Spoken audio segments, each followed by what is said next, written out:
Hey guys, welcome to another episode of Reels and Heels. As you see, I'm alone again. Nicole's still up in Michigan, so we're going to start the show here. Let me get here we go.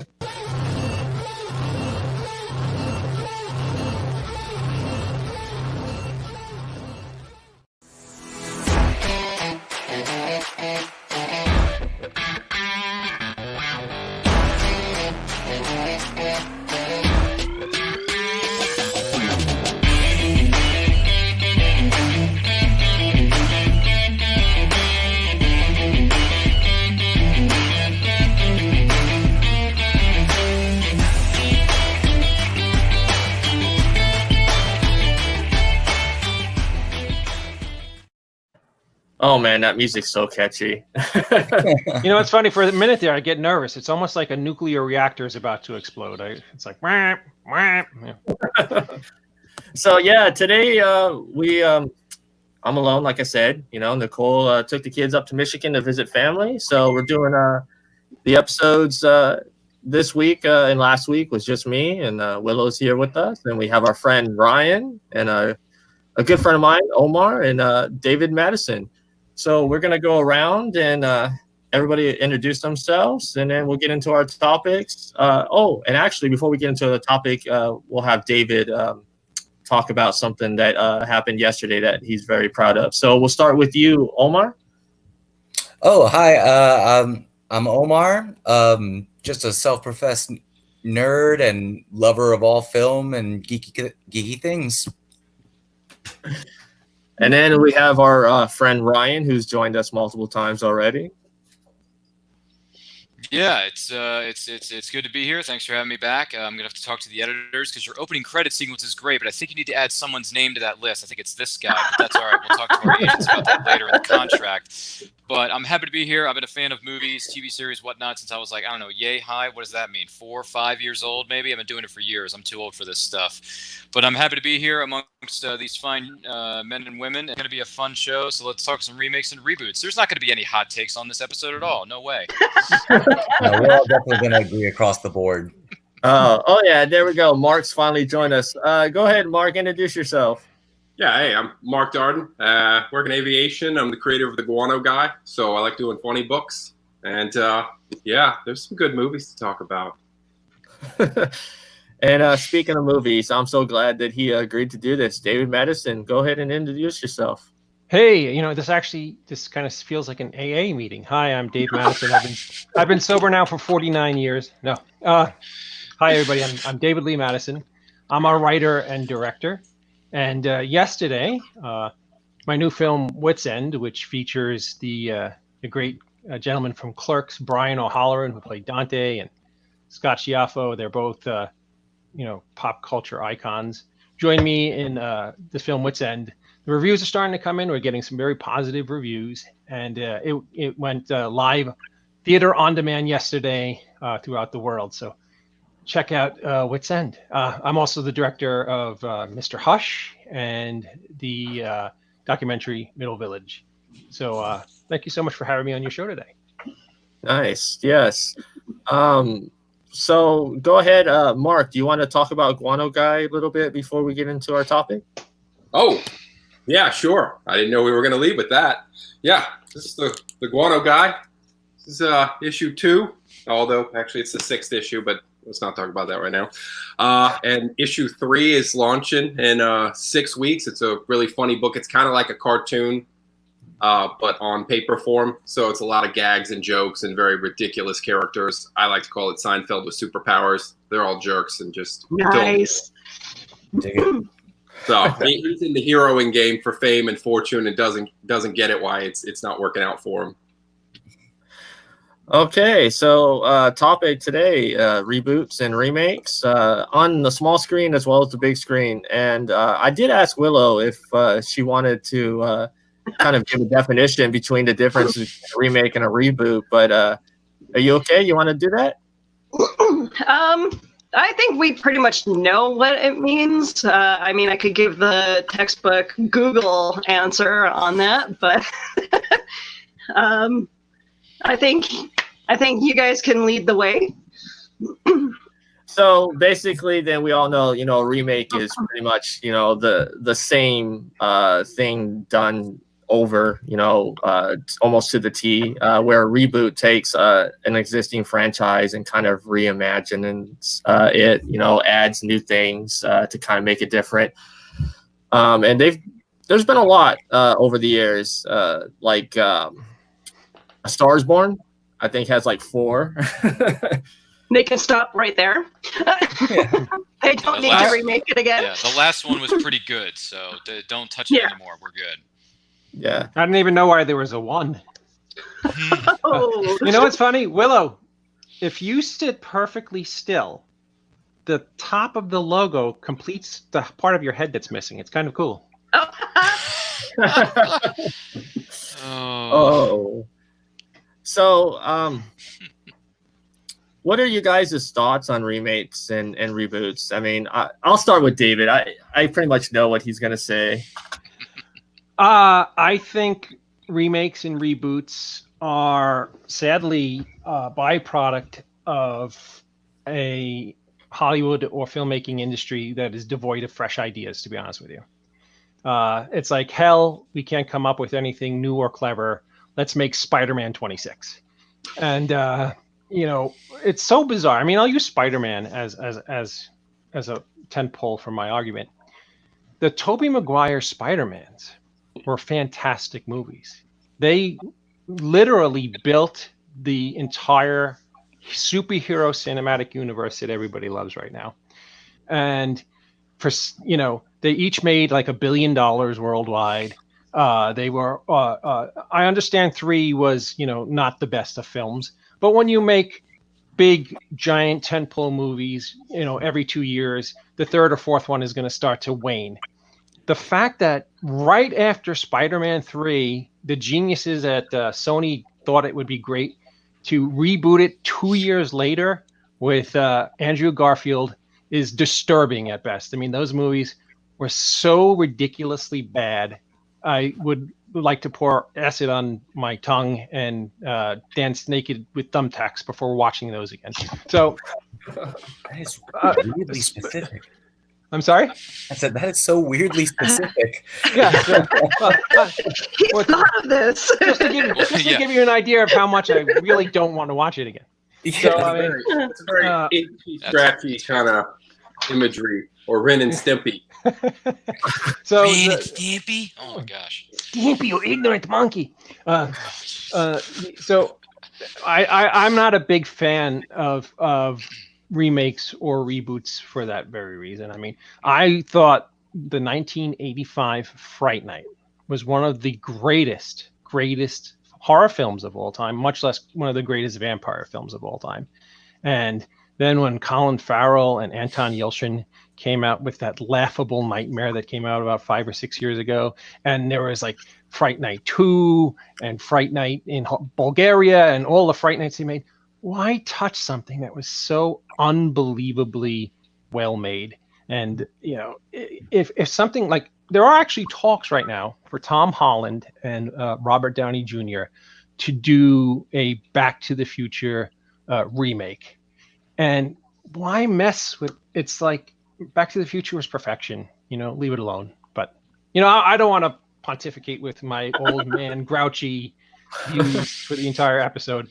So I'll let you young guys talk, and I'll listen.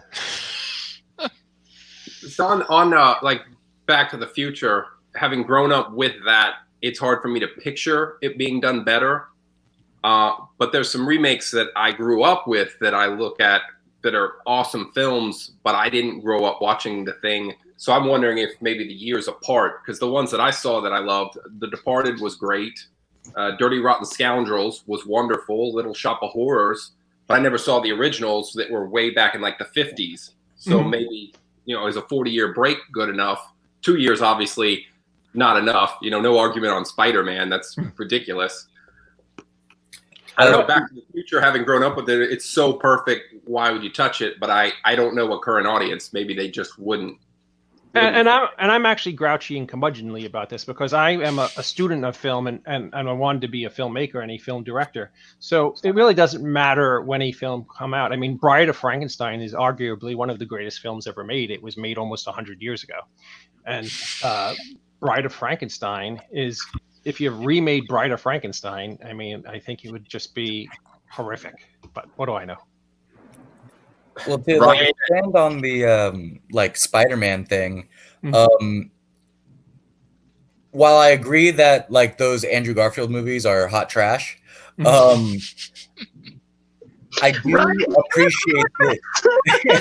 No, yeah, hey, there's some haters on a lot of these films, and I'm fine. Look, real quick, Amazing Spider-Man 1, I thought it was okay. Is it a masterpiece? Heck no. Is it comparing to my homeboy Tobey Maguire from 2002?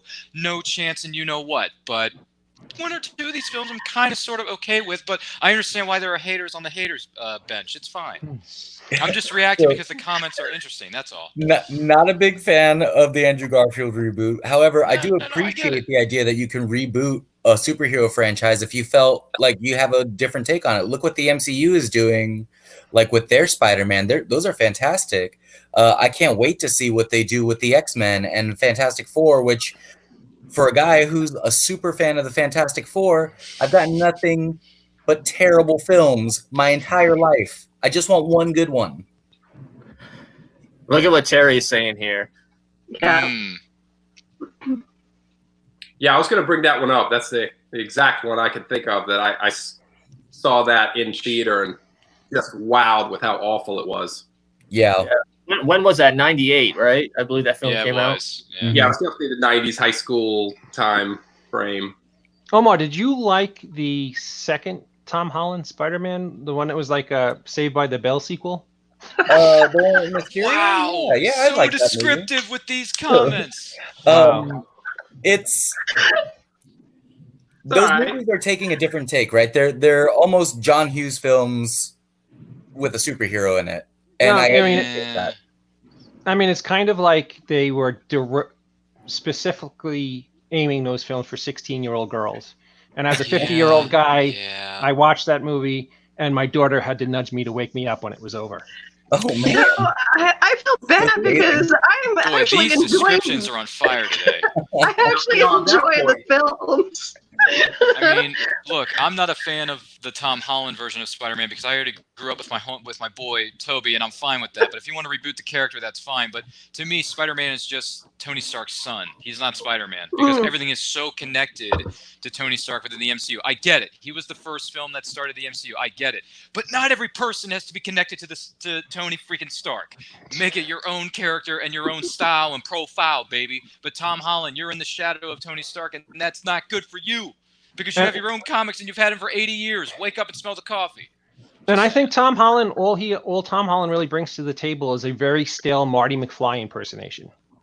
That's a fair point. See, this guy knows what he's talking about. He's on fire today. I actually rewatch these movies with this in mind. I feel like Ryan's going very J. Jonah Jameson into the paint here. Like he's just harping on poor Tom Holland real bad. He's a menace. I mean, he's fine, but he's not the greatest. They could do so much with this character, and they're just making him be the son that Tony Stark never had. It's pathetic. I mean, it's two movies. Like, give him a shot. You know, but I said this before. Spider-Man and Batman are very similar, where you have an actor that's good as Bruce Wayne and can't do the Batman, or is good at Batman and can't do Bruce Wayne. And Spider-Man falls in that. But I think, like Affleck, I think Tom Holland pulled both off. You know what's the funny thing, and this is not what a lot of people will tell you, or Marvel Cinematic Universe will definitely not tell you. In comparisons to adjusted dollars and actual people who paid to go see the movies, the last two Spider-Mans pale in comparison to the Tobey Maguire movies as far as box office. I rest my case. It was almost 3-1, believe it or not, for every 3 people who bought tickets to see Spider-Man's 1 and 2 with Tobey Maguire, 1 person bought Tom Holland's movie. Well, there's also like superhero fatigue in this day and age, right? Like, there's a superhero movie that comes out every few months. Well, every 5 minutes, really. Yeah, but I think that that's fair. But also in comparison, the Tom Holland movies followed up Endgame, which was the biggest movie, one of the biggest movies of all time, a lead-in that Tobey Maguire did not have. Fair. I don't Fair. think that you can argue money for quality of film, though, because Suicide Squad made a shit ton of money, and that's my only curse word I'm dropping today. And we all know how terrible that was. They torture insurgents with it. They bought the Oscar for that too. I'm positive. Suicide Squad got an Oscar? Yeah, Yeah. won for best They won hair for and makeup makeup. that year at the Oscars. So it is an Oh, Oscar-winning film. best Believe it or not, makeup. ladies and gentlemen, as much as people hate its guts, I'm one of the few people who actually enjoyed it. I'm just saying. But it won an Oscar. Can't deny it. It's on record. I don't It's even okay. know how I'm in the to, minority who likes most of these respond to movies. It's that. okay. Listen, I'm used to it. there's Ryan. There are something. And all kidding aside, there are things that I call popcorn movies that I thoroughly enjoy. But as somebody who went to film school or somebody who looks at films like Frank Capra's work or Hitchcock's work, you look at this and you go, God, this is a steaming piece of shit. But I'm actually mildly entertained by it because you could see where they are, where they're trying to go with it. And that's sadly the majority Well, of there's a good almost one for everything that's that. being released. Yeah. Because I'm a huge fan of Point Break, the original. Like, it's a ridiculous movie that's totally fun. It's just over the top, silly dude stuff. And then they remade it and bombed horribly trying to be serious. Yeah, did you see that movie? That was really bad. I haven't seen either one. Which was the remake? Was the Keanu Reeves the remake? No, Keanu Reeves was the original. That's the original. Keanu Reeves, Yeah, yeah. Mhm. Patrick Patrick Swayze. Swayze, Nothing surfing. screams- Roadhouse, They man. didn't need to touch that movie. Honestly, they didn't. But they did it anyway, Willow. Why? Because Hollywood takes creative liberties and they just like to reboot stuff. They're Remake lazy. it. Yeah, There's well, a- something like that. I was gonna say they did that to Roadhouse. They made like a Roadhouse 2, but it was like Yeah, straight to video. 2006. Yeah, and it was Yeah. basically almost the same movie, but they still called it Roadhouse 2. And nobody from the original film was even in it, if I'm told. But the funny thing is, the guy who plays the lead character, the Swayze character, Jonathan Sheck, ended up playing Jonah Hex on CW's Legends of Tomorrow, and I like that dude playing that character. So I feel, Jonathan, I haven't seen your movie yet, so I can't comment or speculate, but kind of feel bad for you that you got roped into that. Because I finally saw the original Roadhouse, and I'm like, it's a good movie. Fun shit. It's fun. It's not the greatest thing in the world, but I dig it, and Swayze carries No, the it's- movie quite well, along with Sam Elliott, who doesn't seem to age. No, No, it's he's silly the same fun. age. There's nothing wrong with silly fun films. Sometimes you don't want to think real deep. You just want it to be ridiculous stuff on the screen. You just get to relax. Some good one-liners from Swayze too. I'm not gonna lie. Hey, did you So- guys see Knives Out? I know this is off. No. No, Yeah, I loved it. I've heard I it's have one yet of to the watch best it. things since sliced bread, but I have not seen it, so I cannot say anything. I'm not going to say it's one of the best things since sliced bread, but it was one of the That's the rare vibe I occasions. got. It's one of the rare occasions where a mainstream Hollywood film is trying to be smart and witty at the same time. So give it Yeah, a shot. I enjoyed it. I enjoyed it. It's on my list. That's probably 50 miles long of movies I need to see before I die, but still, I digress. Ryan, you have to put Wits End on the top of that list now. So I that probably should. when you put it when you're on the show next week, you go, we had that Madison clown on last week. His movie was the biggest piece of shit ever. Yeah. Keep that in So, mind in my notes. But at least it isn't a remake or a reboot. That is true. I'll give you credit for that. Yeah. So, A different one that I thought of that was actually pretty good is the original Texas Chainsaw Massacre. Great horror film, and I'm not a big horror film guy, so if I just when I see a horror film and I'm impressed with it, I'm more impressed because it's not my genre. But then the remake, when I saw that, I was like, well, it wasn't. Yeah, the 2003 one, I liked that was it. excellent. That Yeah. was a good one. I But think sorry.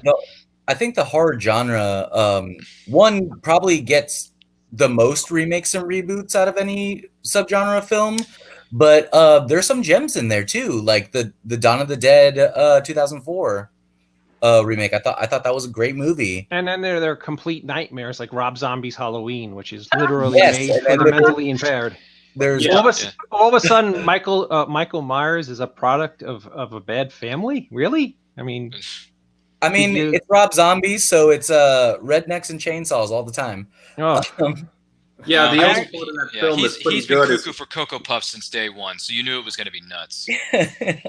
I'm a fan of the 09 Friday the 13th. I thought that was a decent remake. Really? Yeah. Is that the one where actually, I Jason agree gets with pissed that. off, or is that the one where Jason gets pissed off when people are messing with his weed? Well, it's not his, but Really, I need to rewatch that. Well, Yeah, I was just like, I missed that the part. two leads in the movie are what's his name, Jared Padalecki from Supernatural, and oh god, the girl who's on The Flash, Daniel Panabaker, are the two leads of the movie. And I saw that in the theaters. I thought it was really good, and then I rewatched it some months ago, and I was like, "Jesus, this movie's terrible. This movie's not that good." Like, what was I thinking? But then again, I was a young Padawan. Then I became a Jedi. Then I got smarter. I mean, I feel like you could say that about all the Friday the 13th movies. I was just gonna say, like, there's been some really bad Friday the 13th movies. I thought the 09 one wasn't that good, despite my love for Jared and Danielle. But still. The one thing about that movie, and I'm more in favor of this anyway, is it didn't have to be a remake. Like, they could have literally made that just the next Friday the 13th in the series, and it would have sold just fine. Like, Probably. I don't have a problem when movies decide to do like a continuation and, you know, kind of respect the original movie. That terrible Ghostbusters movie that just came out like a few years ago. Why could they not have said, you know, these four guys did it in the 80s. We're picking up where they left off now, and just respect the source material. That would have made it at least a little bit more tolerable than the eyesore that I got. And now they hoard that title out to make a Paul Rudd movie where, you know, Aykroyd and Bill Murray and I can't remember the other Ernie dude's Hudson. name. And Ernie Hudson will show up in the last 5 minutes and they'll call it a Ghostbusters movie. It's funny that you have a viewer here, Terry, who says the Evil Dead, why did they do an Evil Dead reboot when essentially Evil Dead 2 was a remake? That's essentially a remake. Evil Dead, the new Evil Dead.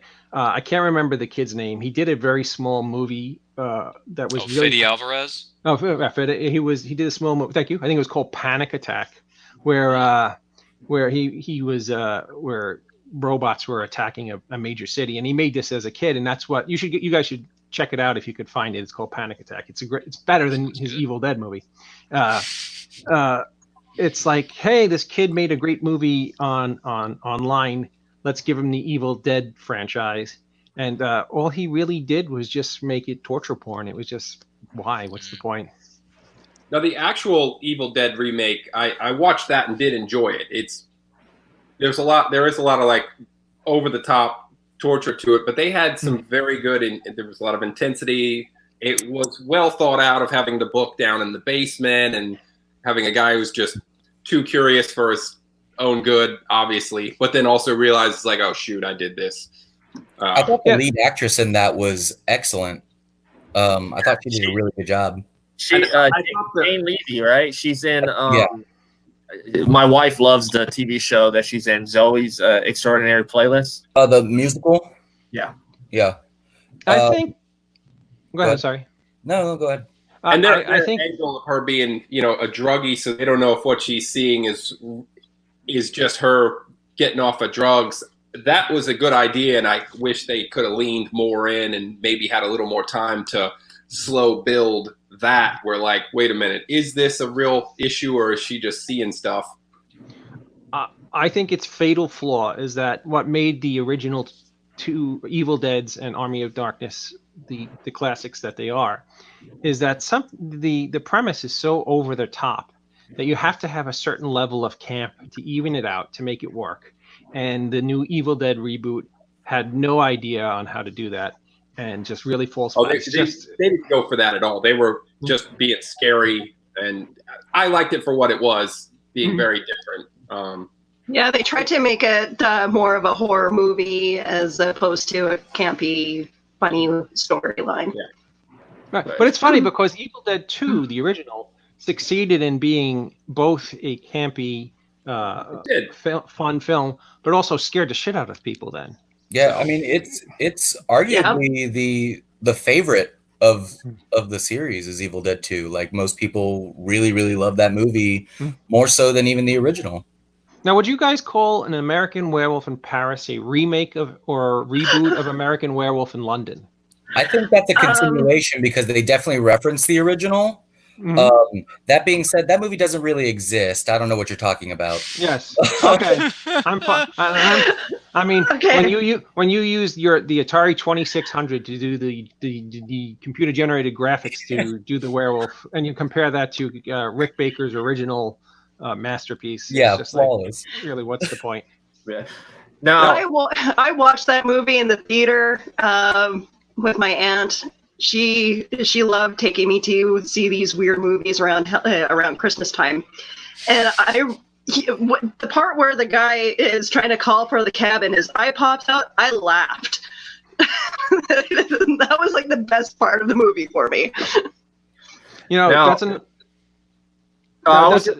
that's another perfect example of a film that was able to have a certain level of camp. I mean, you're not supposed to take when his buddy, I'm talking about the original American Werewolf in London, you're not supposed to take when his buddy comes back to, see him after he's dead seriously. But the entire film, even down to his nightmares when he's watching the Muppets and those Nazi monsters come in and kill everybody, the movie is not supposed to be taken overly seriously, yet it scared the shit out of people in 1981 or whenever it came out. It struck a good balance for sure. Mm-hmm. Speaking of Rick Baker, the Wolfman remake unfortunately had a lot of flaws, but that makeup that they did for the Wolfman I thought was so cool. Mm-hmm. And I remember seeing like the posters and all the advertisements that were coming out for it and just getting so psyched because I love the Universal monsters so much since I was a kid. I still have a Monster Squad beat up like poster that I've carried with me since high school to every place that I've ever rented at, and Rick Baker's makeup was phenomenal. And I know they're about to reboot the Wolfman again with Ryan Gosling, and I just hope that they don't do CGI. Like, it's supposed to be a tool to assist, you can't be dependent on it. I'm so afraid for this remake. It's funny. I think that Wolfman that you're talking about, the Del Toro one, right? Yeah. Did Joe Johnstone direct that? The Rocketeer director? Do you guys know? So he came in and kind of like pulled a Joss Whedon. Like he did a couple reshoots and kind of edited it. But as far as I could tell, there was like 3 directors on that. Oh, really? Yeah. I, for one, thought that was a really fun remake. And any film that has Max von Sydow gets my thumb of approval. I mean, it had an excellent cast. Anthony Hopkins before he was Odin. Yep. So that always helps. That shows your age, young man, because I would say before he was Hannibal Lecter. I know. Don't get me wrong. I've seen Silence of the Lambs. I could have used it as a reference point, but MCU's like, it's stuck in all our brains. It's in everyone's head now. Yeah. It's everyone's head. So Odin, yes, but I'm one of those I am aware of his prior work. I mean, heck, the guy was the OG Zorro before passing the mantle on to my boy Antonio Banderas. So I get it. I am one of those rare people who loathe the MCU. And I went to Queens College with Jon Favreau, the guy who started. He's a dear friend of mine. But wow. I think 19 movies in, it's time to give it a rest. It's kind of the same movie at this point. Yeah. Yeah, I don't see it losing steam though. I mean, they've hit a formula for sure.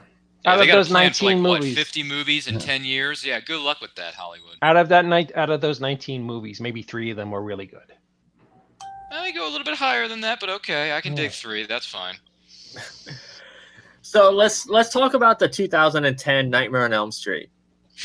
Do we really have to though? Because I was in the theater to see this thing, Brian, and I thought it was okay at the time because I had a crush on Katie Cassidy. Who doesn't? But at the same time, the movie the original '84 is just so much. It's a masterpiece. It's one of the best horror films I've ever seen. Here's where the remake failed. The script.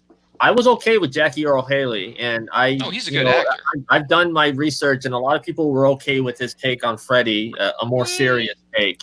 But the script is where it failed for me. The cast was okay. So I mean, the original is the original. I mean, that's a classic for a reason. But yeah, I wasn't a big fan of the Freddy makeup in that either. It looked like they were being stalked by one of the goblins from the labyrinth. I couldn't deal with it. Those were great goblins. Goblins were awesome. Yeah, but I want to magic jump with them. I don't want to run away from them in a boiler. Okay, that would be scary. If Freddy started singing that with some real tight pants, you're like, wait, do I look at the claw? Do I look at the pants? I'm confused right now. Maybe for the next reboot, you know. I didn't even know there was a 2010 remake, so I'm gonna pass on saying it. It's okay. It's fine. Only 2.5 people saw it, and I was one of them. It's okay. Yeah. It has bits and pieces that are good, and I think one of their big problems was, even though they were going a different direction, they kept trying to do callbacks to the original that didn't work, trying to have him do funny lines when he's not really being funny at all. Yeah, he's not a comedic guy. And they had some interesting angles of trying to twist it where the kids think, oh, shoot, our parents are actually at fault for this. And that was a good angle to lean into. Should have stuck with that. But it was really just trying to shoehorn in old stuff that no longer fit, that hurt the film in a number of scenes. I think it's fair to say that contemporary filmmakers have no clue on how to do horror camp. Oh, and they weren't really going for that. So that's where it really was weird, is they weren't trying to do that, but still tried to put in these scenes from the original, like work that idea in, even though it no longer fit because of the film being done. I think the studios have have to share a lot of the blame for that too, like the meddling of producers, because there are good like horror comedies or that blend the camp really well. I mean, look at Tucker and Dale vs. Evil. That is an amazing movie. It's great, I love that movie. The balance is wonderful on that with the gore and the cheekiness. But there's no way that film would have been made had they had like interference from like a bunch of producers from New Line just being like, no, you can't do that. He has to be there. Well, I think with a star like Alan Tudyk, I think you have to. He had some kind of pull to make sure that the movie did its thing of being funny. And so you're saying Alan Tudyk for the next Freddy Krueger? I support it. Let's do it. Absolutely. Hey, David, since you are the resident filmmaker here, can you kind of lean into the conversation there about producers interfering and stuff? Like, as a filmmaker, I'm sure it's very bothersome. Like, if it had happened to you, like this is your baby, and you have producers telling you, no, don't do that and stuff. Like, yeah, I mean, there are some. I usually have more trouble with distributors than I do producers, but there are cases that, like the 2018 Halloween, I was approached to write the script for, and this is well known. It was out on all the, on all the horror things, and I wrote what I thought was a wonderful, much better than the tripe I think they put out, but sadly. You have to, and that sounds very pompous, but Hollywood and big studios want you to write down to the public. And I like to actually think that the public's a lot more smarter than the studios give them credit for. And you could clearly see by the type of films that they put out what they really think about the movie going public. And right now I just wrote the next chapter of the Pumpkinhead series. I don't know if you guys are familiar with the Pumpkinhead movies. Cool. So I don't really have. It's never really producers. It's either the distributor. Like my film Mr. Hush. It's a loving ode to 80s horror movies, and very very much in the Fright Night frame. But my stupid distributor took the movie, and once you sign a contract and they own your movie, you're powerless. And they thought that changing the cover art to make it more familiar with something else would sell the movie more. But all it did was bring hate upon my movie, because all they did was rip off the Trick or Treat cover. And it was I remember this cover. Yeah, everybody's like, you stole Trick or Treat's cover. I was like, no, my distributor stole Trick or Treat's cover. Yeah. But if you had half a brain, you'd realize that Trick or Treat stole the cover from Rob Zombie's Halloween. So it's like a vicious cycle. Yeah. So it's more shit like that if you get into movies that are in the multi-million-dollar budget range, producers then become more of a pain in the ass. And that's why years later, you'll see something either called a director's cut, and it's usually a far better version of the film than what you originally seen. But unless it's Rob Zombie's Halloween. Yeah, but sadly, everything. I don't. Can you guys hold on 1 minute? I want to show you what the cover looked like. If you can just bear with me 1 second. Absolutely. And this is why I try to reach out to people in the industry on our topic, because then we get more insight into what we're talking about here. Oh yeah, absolutely. Actually, I think I have the movie right here.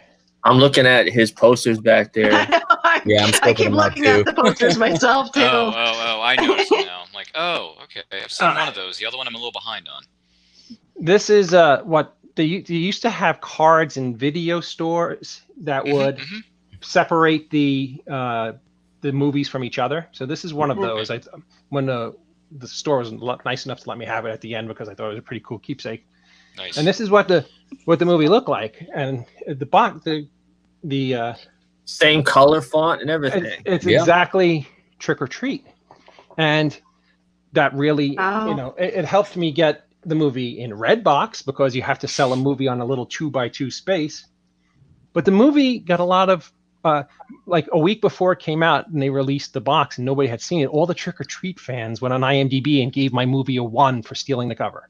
Yeah, and you're just like, dude, that's just such a mean-spirited thing. But they didn't give the movie a chance. And on the movie's benefit, every year there's a film museum called the Margaret Herrick Library in Hollywood, California. And the Margaret Herrick Library has something called the Core Collection. And their job is to take what the 50 best movies of every year and put it into the Core Collection at the Margaret Herrick Library. And in 2012, when Mr. Hush came out, in a year that over 3,700 movies came out, it was one of the top 50 that was taken by the Core Collection and is now going to be preserved forever. So, I mean, I must have made a relatively decent movie, but nobody wants to see it because they ripped off Trick or Treat's cover. That's the kind of shit that drives me batshit crazy. Well, look what they did for Near Dark. When they released it on Blu-ray, they gave it like a Twilight type cover, and I never seen that box. I mean, Near Dark was back in the 80s. What inspired me to become a filmmaker was Fright Night, The Lost Boys, and Near Dark. I watched those movies in the 1980s probably a gazillion times, along with Monster Squad, which you said earlier, and Pumpkinhead, which at the time was a direct-to-VHS movie. I have no idea how a movie that good, Stan Winston, the great makeup man, made that movie. I had no idea how that went direct-to-VHS back in the 80s. And those are the type of, and if you notice, they're all originals. Those are the type of movies that were just really sold me on filmmaking, and I thought were just really, really old. Like Lost Boys. Have you ever seen a movie that is almost 40 years old that is so vibrant in color? It's one of the most beautifully shot movies of all time. And, definitely. I mean, it still pops. 35, 40 years later, you put a copy of Lost Boys in, and you think it could be a contemporary film, because filmmakers like Schumacher, who sadly just passed away, took pride in their craft, and they didn't have films where we have a couple actors in front of a green or blue screen with dots on their forehead, and then they hand it over to the digital team, and the entire movie is made within a CPU. And that's why films were so much better back in the day. But that's just a grouchy. David, I am so in agreement with you about all that. Well, I miss I miss movies that actually built their sets, that had the matte paintings. I just miss all that. It's funny because my movie making. I just miss the 80s. Yeah. Well, I mean, who doesn't? I mean, the 80s was a bright spot in Hollywood. It was a bright spot in a lot of people's lives. I mean, I got most of my Blu-rays and DVD are probably 80s films, and that's freaking spectacular. Heck, I cosplay as an 80s character whenever Comic-Cons are around, and it's an archaeologist by the name of Dr. Indiana Jones. So that's thank hilarious. You, I cosplay as his father. So Well, I do. The person who encouraged me to get into cosplay looks exactly like Sean Connery. So one of these days, we're going to get him in the Henry Jones Sr. outfit. We're going to go to a con together because we're father and son. So it's going to happen. Trust me. Once Earth reopens fully, we'll get back into that. Thanks for the nice words, Terry. I'm reading the comments over here, by the way. Yeah, so Terry knows how to make comments. Terry's a superstar in the chat. Yeah. Let's be honest. So what do you guys think of John Carpenter's The Thing? I've mentioned it before, but I think it's a perfect horror movie. It's one of the scariest films I've ever seen in my life. To this day, it's still one of the scariest films. Like I watch it every couple months, honestly. Oh, like it's wonderful. I love that movie. David? I think it's a pale comparison to the original. If you take David and I are away never going to be friends. For what Carpenter was doing, if like you lock the original away, you love the original as a film by itself. How do you like it's we had a little chat before the show started, and I look at the Carpenter version of The Thing as a fun popcorn movie. I really do, but his overuse of grotesque special effects when they didn't need that in the original James Arness version. In the original James Arness version, The Thing is virtually a menacing piece of broccoli. He's a vegetable, and in The Thing by John Carpenter, it's this grotesque. It has nothing to do with the source material. As a B horror movie in John Carpenter's canon, it's just it's a great fun popcorn movie. But as far as it being they should have called it. It's like one of those things. There are reboots that are really fun, or remakes that are really really fun, but should have just been called something else, and it would have made a hell of a lot more sense. Like the Ice Monster, would have been better for Carpenters or whatever the hell you wanted to call it. But it wasn't The Thing. Okay, well, like while I agree with your appreciation for the original, because I also really love that movie and I love how subtle they were with the monster, like you barely see it. Right. I'm of the mind that if you're going to remake something, you got to bring something new to it. Otherwise, what's the point? Otherwise, you get 1998 Psycho, and nobody wants that. Like, if you're just going to do something exactly the same, then you don't really have a voice. You're just this guy that they hired to do a job. What John Carpenter did was he practically created his own film to the point where people don't even realize there is an original. Like, the success of that alone should be enough to. And I totally understand. I totally understand and appreciate what you're saying, and it's a brilliant critique. But me personally, I think that the most important thing that when you remake or reboot a film is that you catch the essence, and you can make it totally different. Totally different movie.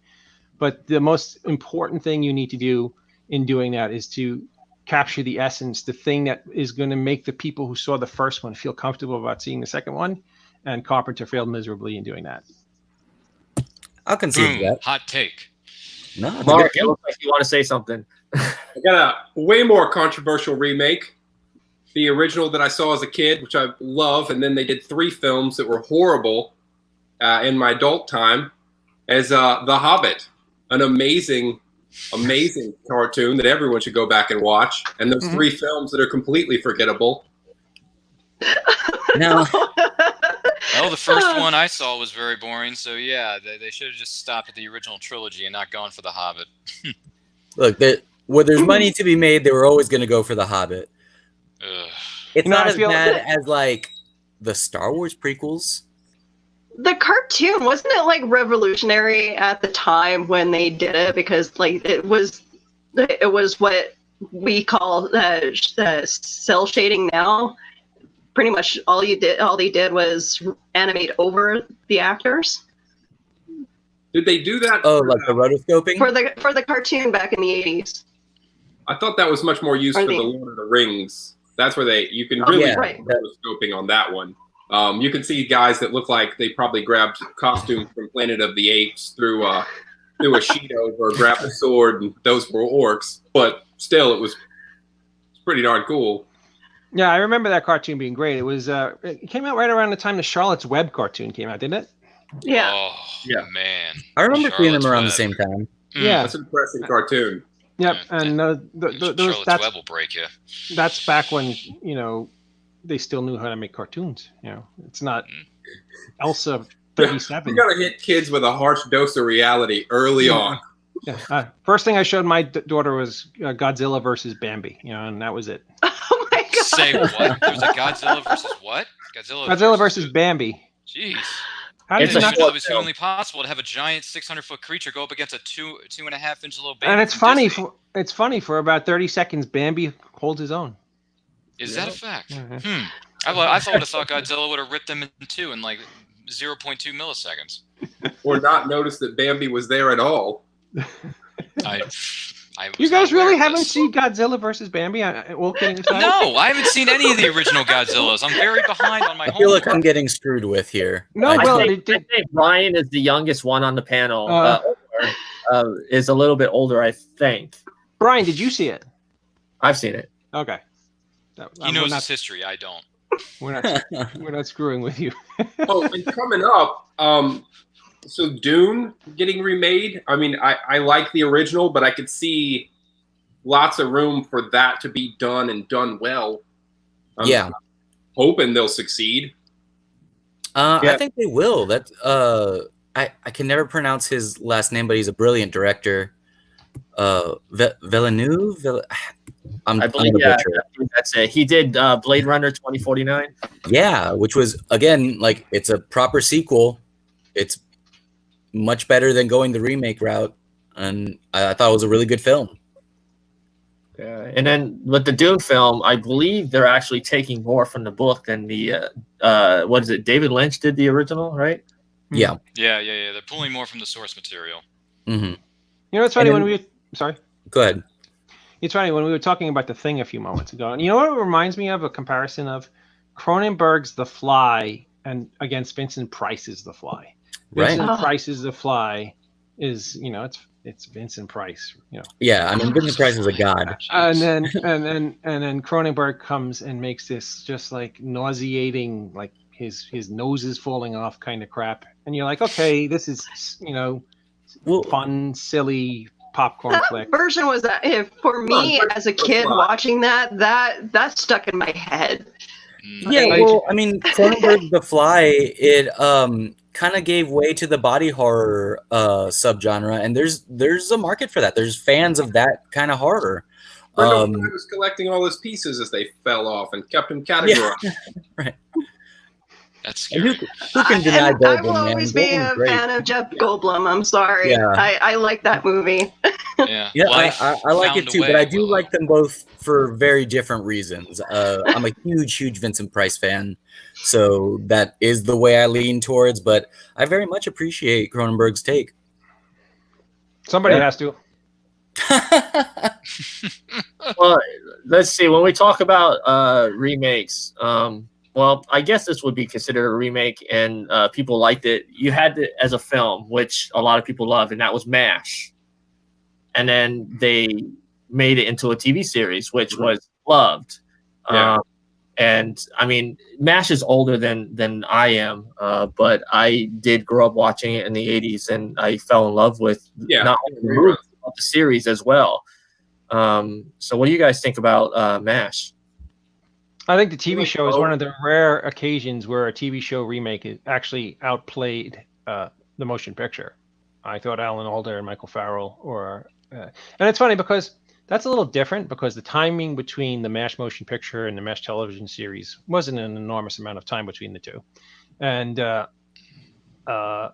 it respectfully paid homage. And of course, I can't remember her name because I'm getting old. I used to remember everybody's name. The one who played Hot Lips was both in the motion picture and in the TV show.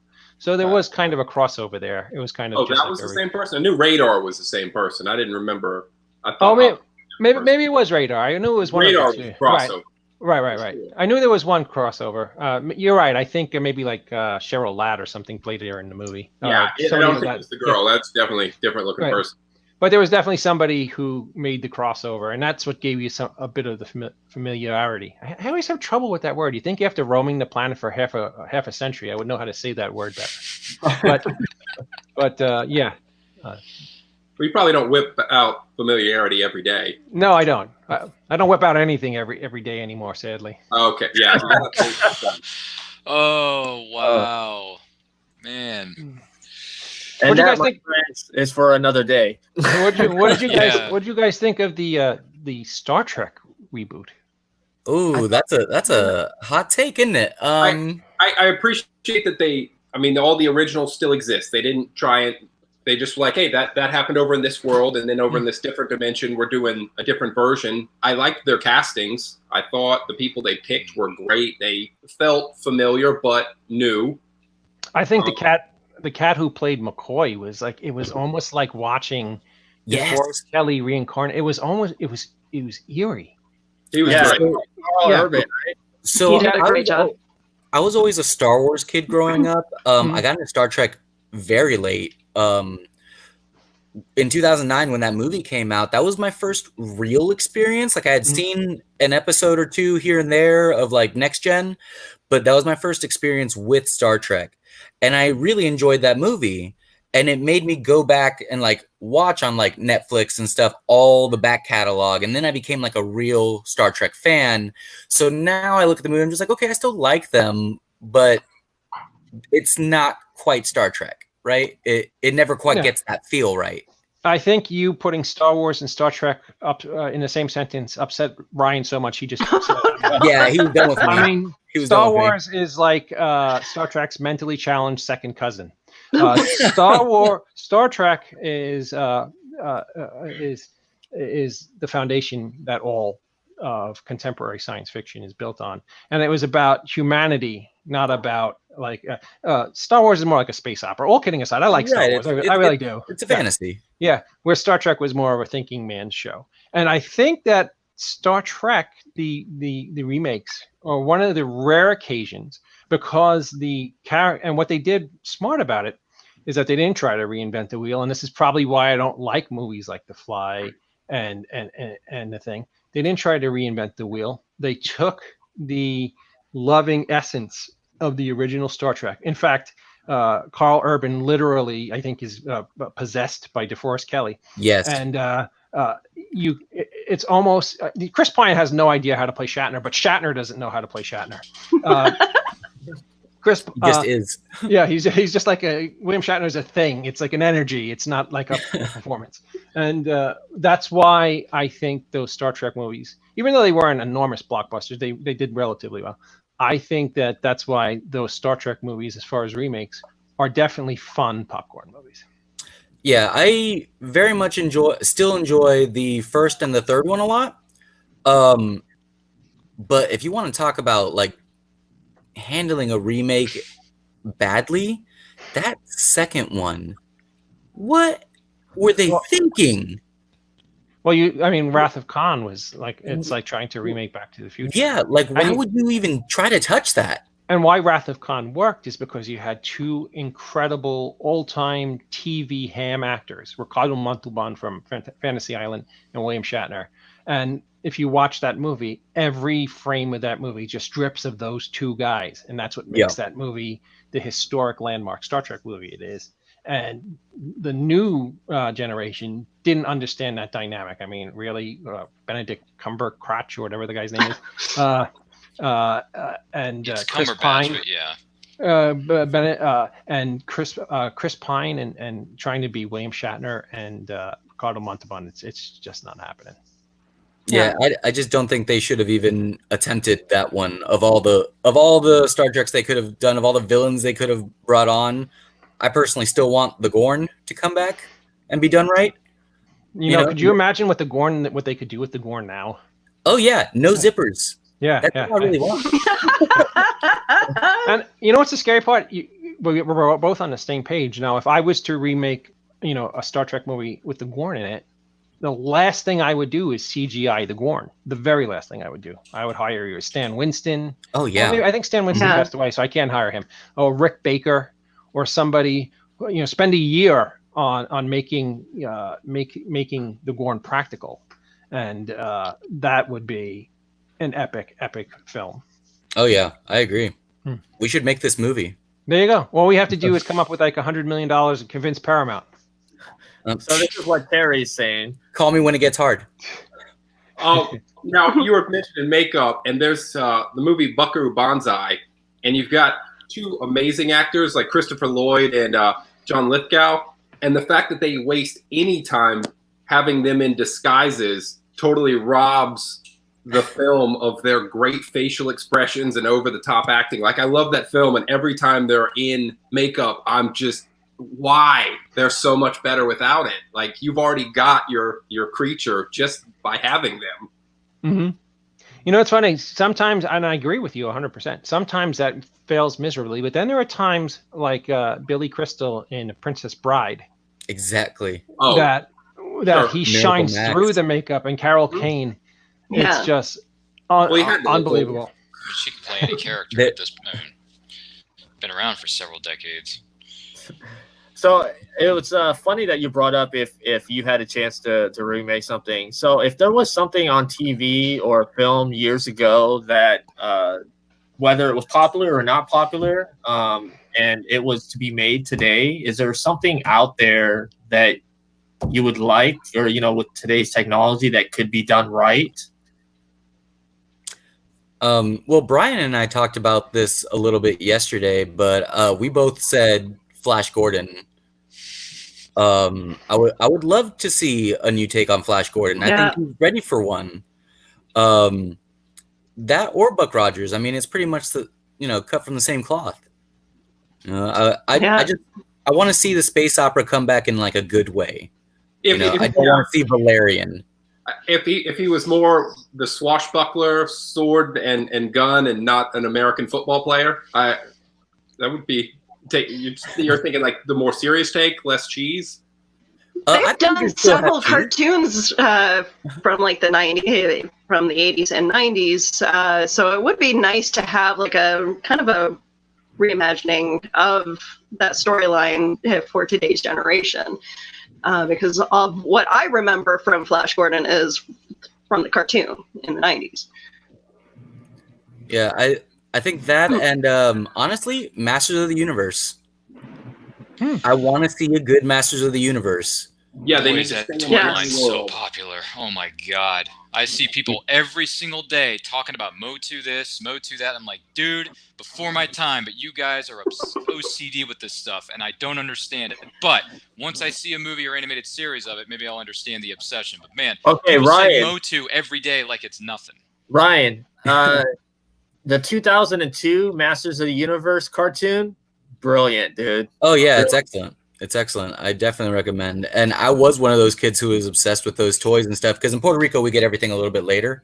So I lived the 80s about midway through the 90s.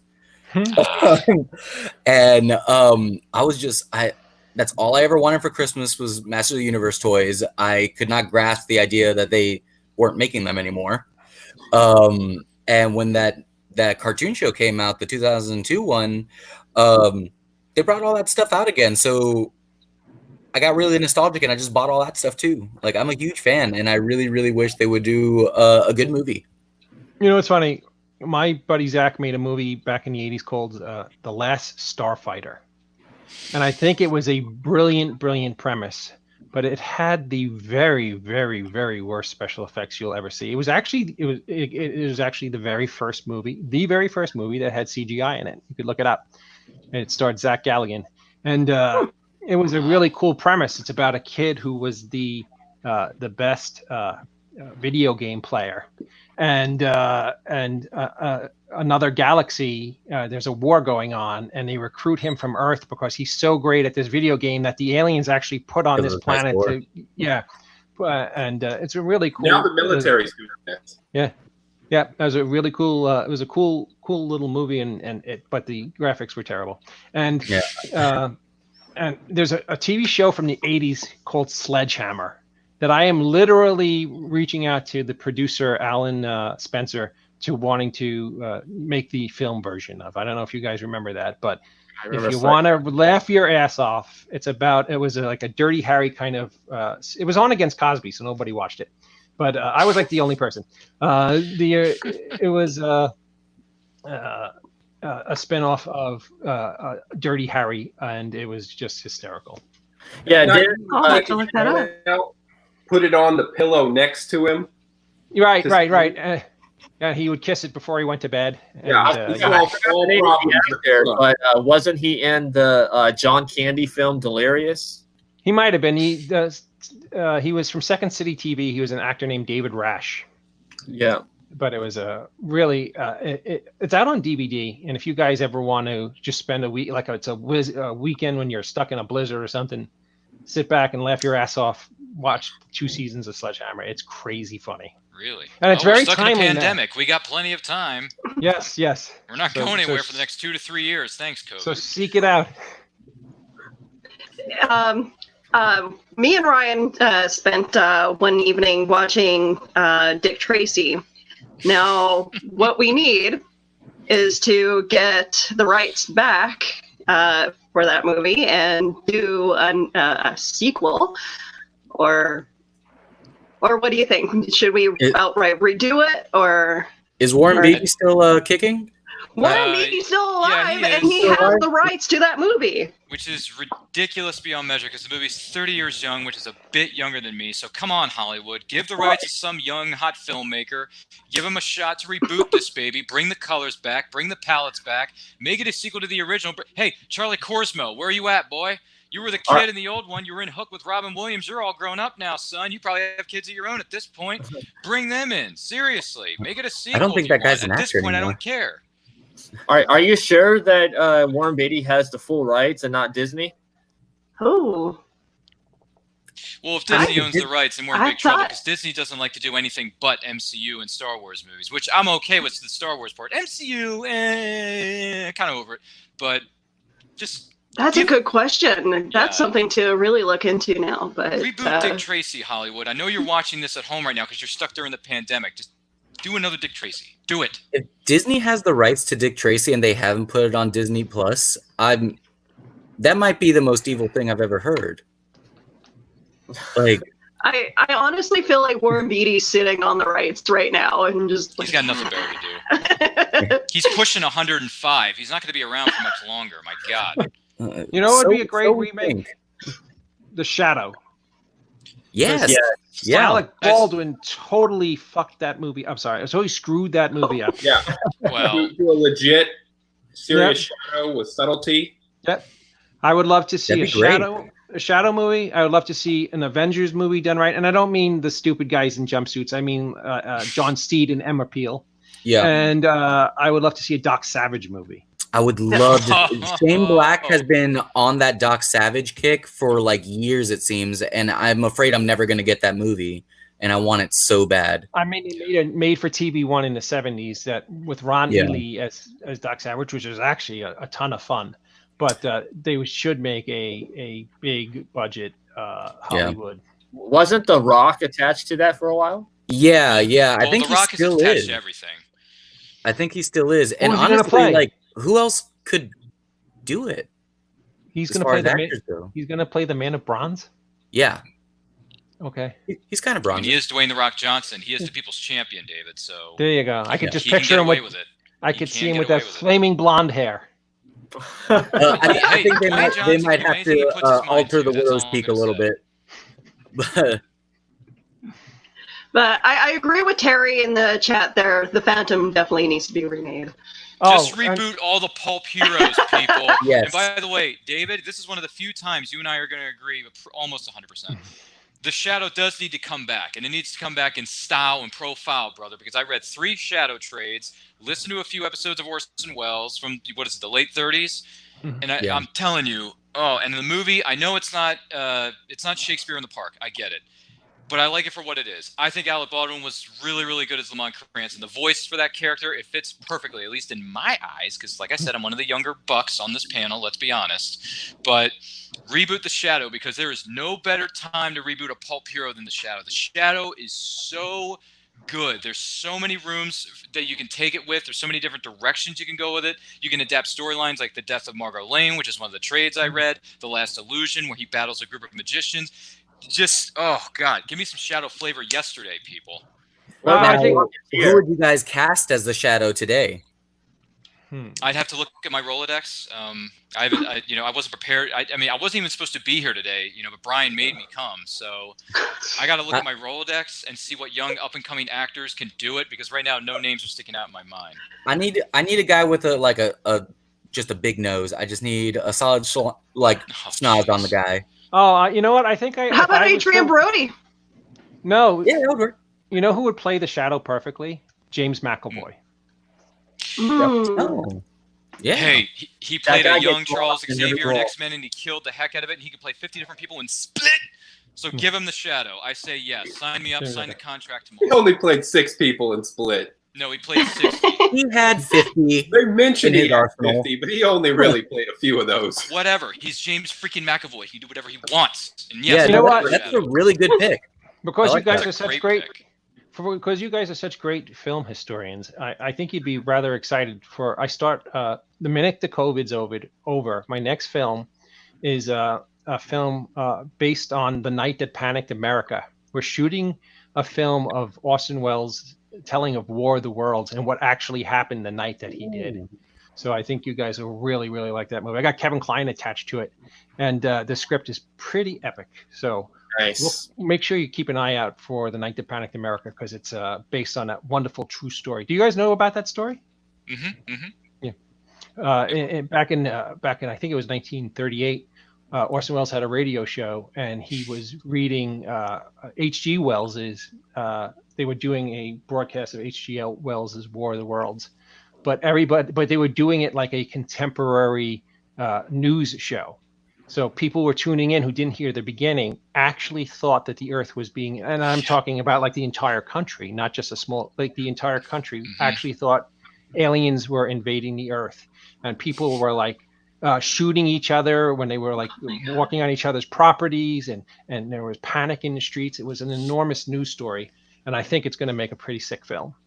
Now, did the people listening to that not think it was odd that they would still go to commercial breaks while the world was being taken over? That was a special episode that had no commercial breaks. Oh, It played through for an hour and a half.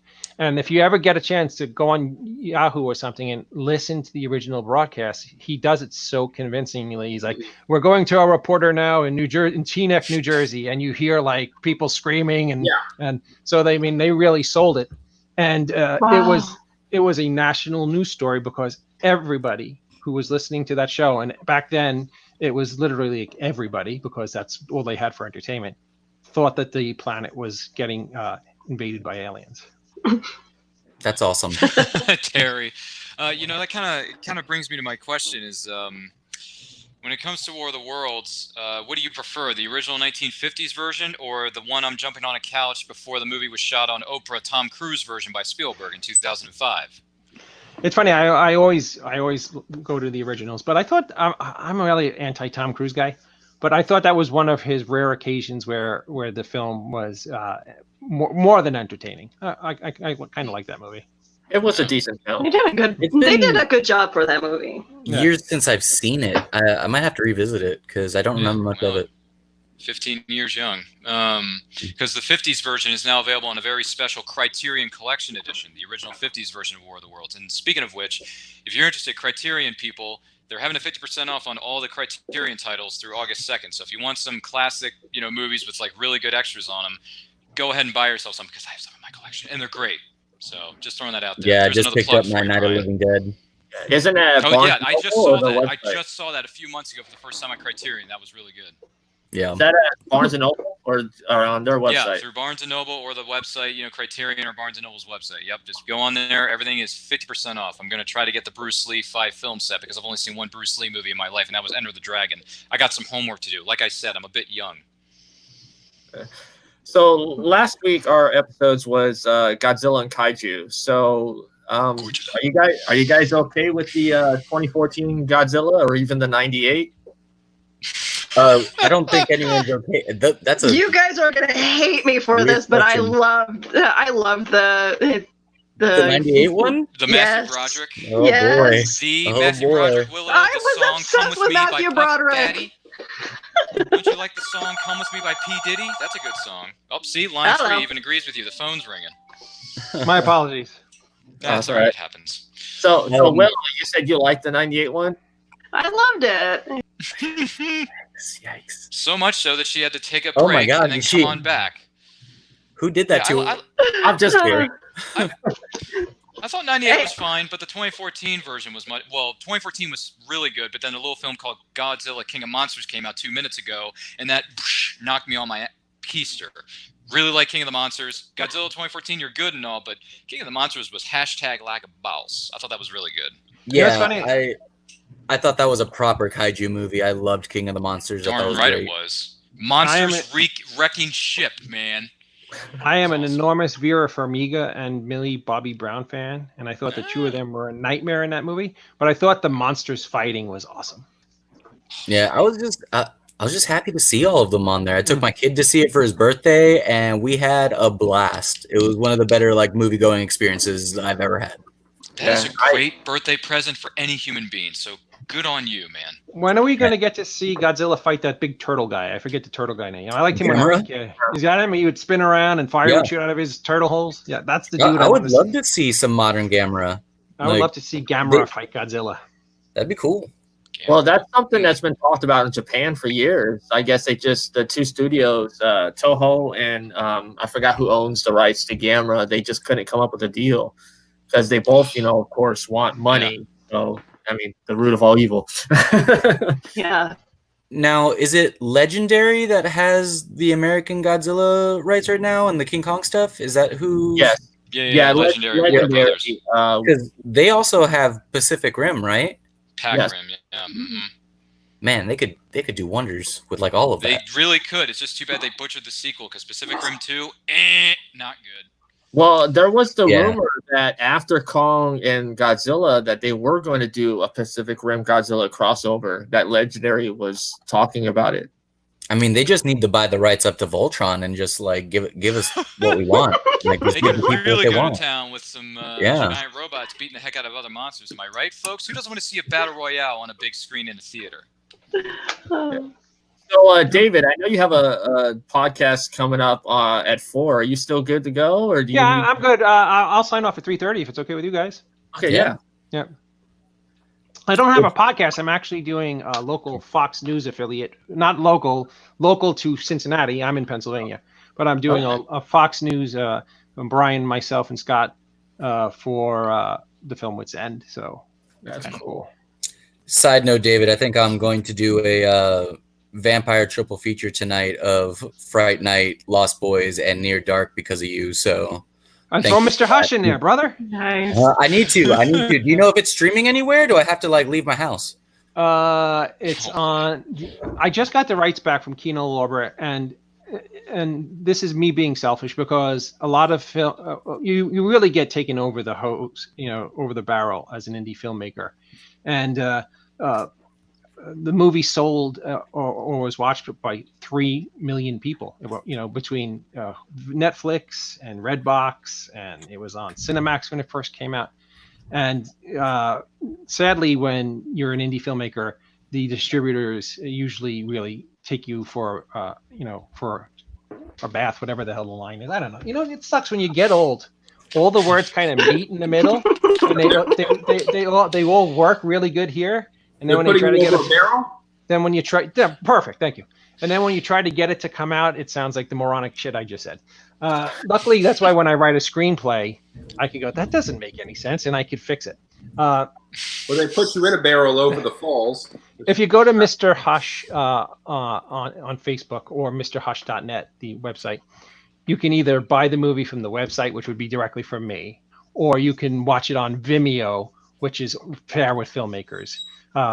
Kino Lorber, which owned the Mr. Hush just up until April, took it down off of Amazon and Vudu and Netflix and all that stuff. But they had it since 2012. So gotcha, if you want to see it on Vimeo, I think it's like $3 to rent, or on or if you want to get an autographed copy, you can go on MrHush.net. Sounds good. But if you like 80s horror films, it has Stephen Jeffries, who played Evil Ed in Fright Night. Yeah. And I was the biggest Evil Ed fan when I was a kid, brother. And that's why when I wrote Mr. Hush, I wrote a character named Stark. And it's not Stark for Tony Stark. It's Stark for Jonathan Stark, who played Billy Cole, the head vampire guy in Fright Night. I wrote the character Stark in my movie Mr. Hush for Stephen Jeffries. And lo and behold, when I made the movie back in 2010, I reached out to Stephen's reps, and he agreed to do it. So I thought it was like super cool. I had Stephen Jeffries kind of reprise his role as Evil Ed in my film Mr. Hush. So that's awesome. If you guys like, I'm going to tell you right now, it's not a contemporary feeling horror film, and that's why it got some hate because the company marketed it as a slasher film, but it's a loving ode to 80s.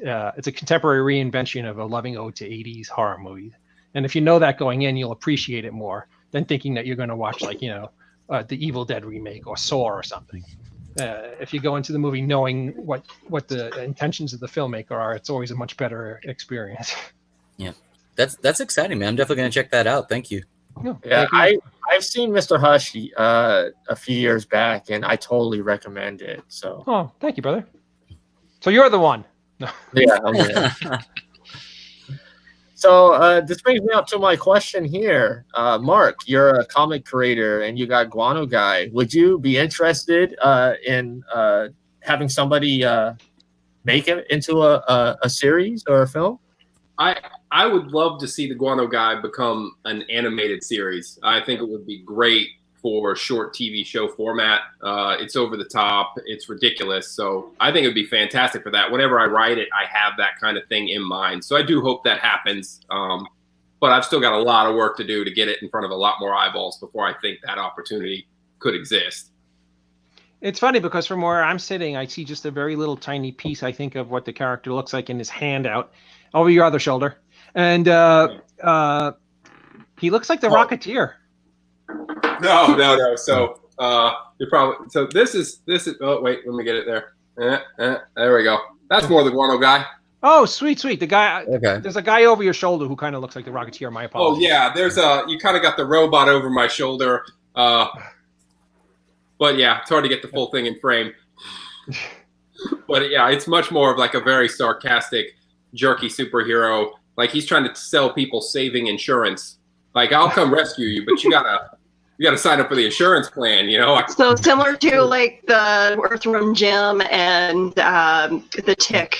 He's like very Booster Goldie. Booster Gold. There's definitely a lot of like the Tick is an influence, Darkwing Duck, or the really old Batman, at least for that camp purpose. DW.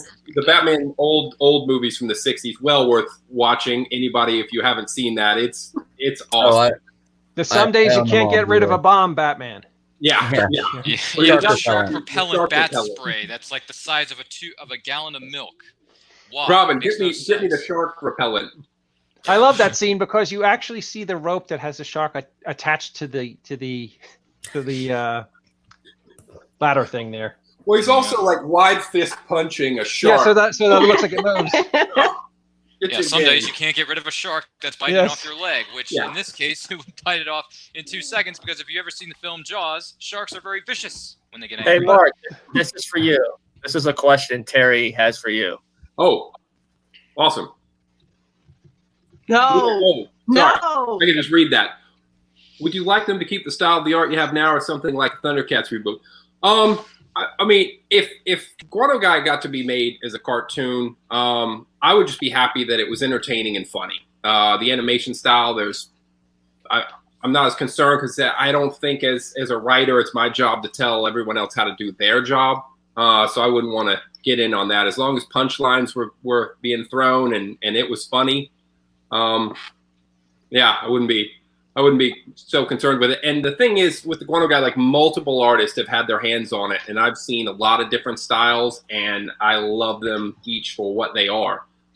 So current artist Alexander Unlin is now the 3rd major artist, and he's great, and he's got his voice. But meanwhile, every issue comes with short stories that are done by different artists coming in with a totally different style, and they're all great. You know, they're great for what they were. So if episode to episode there was different animation, that's okay. I'm not offended. I just want to know people were watching it and laughing. Mark, where can I buy a copy of the comic? Oh, there's actually, so the new Kickstarter, there's currently a promo page on Kickstarter for Guano Guy #3. And so the whole series will be back up in a few weeks. It launches in September. So I'm kind of doing primo right now. Awesome. And you'll be taking my money. If you message me, I'll send you the PDF of issue 1. You can totally check that out. No problem.